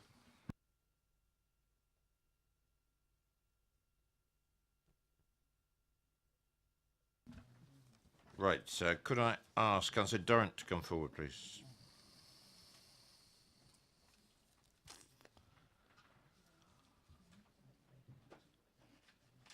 Good evening, Tony, and if you'd just like to sit there while we present the application. Thank you. Thank you, Chair. This application is at 6 Churchlands in Bramley. The proposal is for the erection of a garage extension with accommodation above and dormer windows. The application was previously refused at Development Control Committee. This new application is 2.7 metres in width, 5.7 metres in depth and 6.8 metres in height. The difference is therefore 1.5 metres less in width and 0.3 metres in height. It's the same depth. The members will note that the design has also been altered from the previous application that was determined, and the carport design is wider than was previously determined. The application is recommended for approval. In terms of an update, an email has been received from the agent addressing the issue of overdevelopment in the context of the recent approval of the rear extension. The agent states that even if both applications were implemented for the building footprint would occupy only 19% of the site area. My understanding is that unless implemented, the permission for a rear extension is no more valid as a basis for determining the current application than another unimplemented PD rights extension. In other words, whilst the applicant now has the right to build an extension until he chooses to do so, it is not material to consider in considering this application, which should be based on the merits of the application and in light of the inspector's decision as above. At the previous meeting, members were advised by officers that the application should be determined on its merits, but as the same issue has again been raised by the ward member, I would request that this matter is addressed clearly before the meeting items, so the officer and member at the time does not have to be taken up with the matter. That was the comments from the agent of the application, and officer comments have been that the comments from the agent do not alter the officer's assessment of the proposal or the recommendation to the Development Control Committee before you. Thank you. Thank you very much. Councillor Durrant, you can have 4 minutes. Right, thank you very much, Chair and members. I'm here tonight to speak on behalf of our Parish Council Planning Committee. They've got their own monthly meeting this evening, so I'm representing their comments, which essentially by majority are supported by the whole Parish Council. I think the first thing to say really is we have a neighbourhood development plan, which is all about design and detail and keeping the spaces that exist. And it's perhaps some of it is a little bit more subjective than just looking at the planning side of things. But it is an important document and it does carry weight in its own right. And we would ask that to be considered in your deliberations. We don't believe that the application should be accepted. We understand the changes that have been made, but we do not believe that they mitigate sufficiently the original objections in terms of the impact on the adjacent property and on the overall development of the site. And we cite aspects of EM10 of the local plan being 2B and 2C. It's only aspects of those elements, not everything within it. And we also cite that policy D1 and D2 of our neighbourhood plan are also compromised by this application. I'm not going to go through the detail with you unless you want me to, because we've submitted it already, and in the interest of time, I would keep it very, very short. So in summary, we would ask that you refuse because of the impact of the neighbourhood development plans, policies D1 and 2, and aspects of the local plans EM10. Should you find in favour of the application, then we would ask that as a condition that the barn hipping of the roof of the extension is included in order to further mitigate the little bit of mitigation that's gone on in this new application on the impact of the house next door, which really does get a closed-in feeling. You know, I've been to the site and looked at it. And even with this new design, it will feel a lot more closed in for the neighbours in number 5. That's all I'm going to say, really. So thank you. Thank you very much. Any questions for the Parish Council? Nope. Thank you very much, Councillor. Mr. Pitch, please.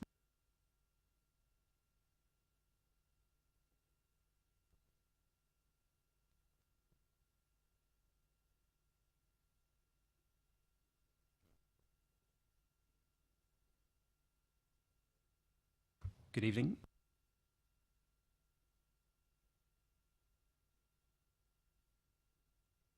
Good evening. You have 4 minutes. Thank you, and good evening.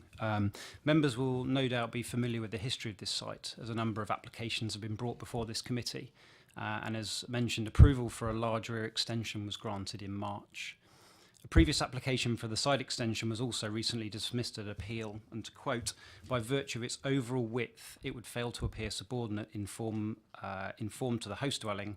Furthermore, the extension would give rise to an erosion of the visual gap between numbers 5 and 6, which would be disruptive and consequently harmful to the character of the street scene. This fifth and latest application does not address the issues pertaining to the previous refusal, and therefore we feel the previous decision should apply. The proposed development, by virtue of its height, scale, massing and design, and the loss of openness between buildings, would result in significant harm to the local distinctiveness and character of area, contrary to EM10 2A and C of the Basingstoke and Dean Local Plan and Policy D2 of the Bramley Neighbourhood Plan. Furthermore, when combined with the recent approval for a significant rear extension, this application will lead to an overdevelopment of the site, further contrary to Policy EM10 2C of the Basingstoke and Dean Local Plan. I'd like to draw attention to the email dated 26th of March in which the applicant's agent states, as was already quoted, unless implemented, the permission for rear extension is no more valid as a basis for determining the current application as other unimplemented permitted development rights. In other words, whilst the applicant has the right to build an extension until he chooses to do so, it's not material in considering this application, as has already been stated. Given groundwork has already started on this rear extension, the issue of overdevelopment should absolutely be considered when making this decision. I wanted to end by reiterating that we are not averse to sympathetic extension. We have told the applicant, case officer and Councillor Robinson on a number of occasions that we would be supportive of a proposal that extends upwards over the existing garage and maintains the location of the gable end. Thank you for considering these points as part of your decision this evening. Thanks very much, Mr. Pitch. Members, any questions to Mr. Pitch? Councillor Potter. Mr. Fitch, I don't know whether you can help me just from your own knowledge, never mind trying to read the small scale elevation I've got in front of me on page 215, but and I'll check with officers later if I have to, but in terms of the distance between the gable wall of your house and the what I describe now as the gable wall of the extension of number 6, the applicant, do you know what that distance is? You know, the one that you would enjoy in the future if that were to be built in that form? I'm sorry, Councillor, I don't off the top of my head know the distance between the two gables. However, the proposed new extension is directly adjacent to a paved area where we enjoy seating.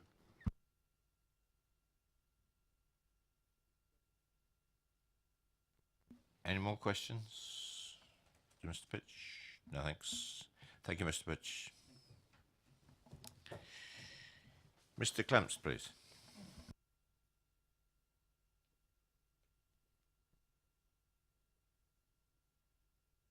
Good evening, Mr. Pitch. Microphone's at yours for 4 minutes. Thank you, Chair. Thank you, councillors. The scheme presented this evening has been prepared to address the concerns raised previously by members when they considered the previous application, and as has been mentioned subsequently by the planning inspector. This application has addressed all of the concerns raised, and as has been made clear in the officer's report, the application now meets the requirements of planning policy and specifically deals with the two issues raised by the planning inspector. And for clarity, my understanding these are the subservience to the existing dwelling and the visible gap to the neighbouring property number 5, as has been mentioned. This has been addressed by reducing both the height and the frontage width of the extended garage. which has increased the gap to the site boundary. The actual gap from the end of the proposed garage to the boundary fence is now 3 metres, and then you've now got the gap on the other side to the existing dwelling. And officers will be able to give you those dimensions which are on the drawings. So it's increased the gap to the site boundary and the neighbouring property, and by doing so the application addresses both of the concerns raised by the inspector. The officer's report addresses these and other issues raised by the neighbour and ward councillor, and I would ask that councillors support the recommendation for approval. Thank you. Thank you very much. And any questions to the applicant on this one? Nope. Thank you very much. Councillor Rowland, please.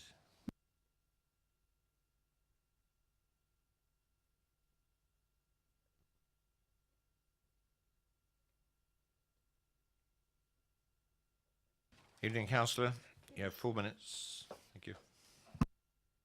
Thank you. Good evening, Chair and members. A monstrous carbuncle on the face of a much-loved and elegant friend.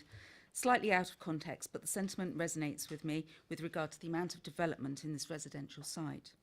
The applicant does not seem to have taken on board the concerns expressed, despite his agent's comments, at the DC committee previously, coupled with the inspector upholding the refusal of the previous application. Bramley Parish Council have also made their objections on the same grounds as before. The officer's report, and we've heard which policies apply, etc., so I won't go into that, and for timeliness. The officer's report advises that the proposal would not result in any detrimental or harmful impact to the amenities of adjoining neighbours. However, as we've heard this evening, this is not the case from the neighbours' perspective, and they should know. The conservation area designated is the means of recognising the importance of all certain factors and of ensuring that the planning decisions address the quality of the landscape in its broadest sense, something mentioned by the inspector in the refusal of the appeal. Basingstoke and Dean Borough Council applied that status to this area. The conservation report, despite the comment that there was no objection subject to conditions, the conservation report on this comments planning permission was also granted for a rear extension under 1803-718 HSE, which is a material consideration in the determination of this application. There are concerns that if the rear and side extensions are both built, the developments would cumulatively result in an overdevelopment of the plot in comparison with the adjacent residential plots. The applicant's agent has raised the permitted development consideration. However, this is a planning application and should be decided in that context. And there is, of course, that rear extension permission already in place. Councillor Potter did comment on the ability of a homeowner to undertake development with regard to the recent rear extension application. And whilst in most instances I would lean towards this, I do believe, though, if you buy a property in a conservation area, you do have a duty to uphold some semblance of positive contribution. If this application was granted, I believe that this would not make that positive contribution. Thank you. Thank you very much. Questions to the ward councillor? Nope. Thank you very much. Question to... Sorry. I haven't got him yet. Councillor Robinson, do you want to speak?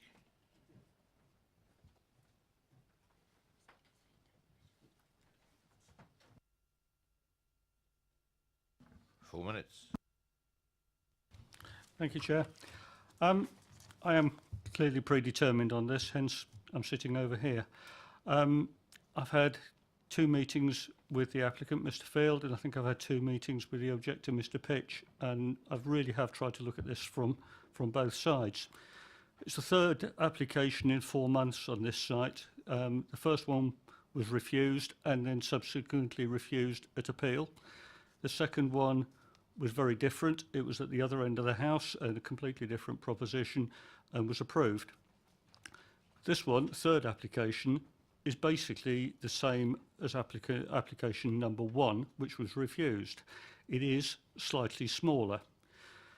The width, as you face the property of it, is 1.5 metres less than the original, the refused one, and the height is 0.3 of a metre, or just over a foot for those of us who still work in old money. In the light of the appeal decision, which supported our refusal, the question is the reduction in the scale of this enough? Personally, I don't think it is. So I think the original reasons for refusal given by the inspector still stand. I've told the applicant, or had discussed with the applicant on several occasions, that I would be happy to support a second storey over the existing garage and a single storey garage extension, but not a second storey over a garage extension. So I ask you to refuse it for the same reasons that the inspector refused it last time, and that is it's not subordinate to the original structure, and it erodes the gap and affects the street scene. Thank you. Thank you, Councillor. Members, any questions for Councillor Robinson? Nope. Thank you. Questions to officers?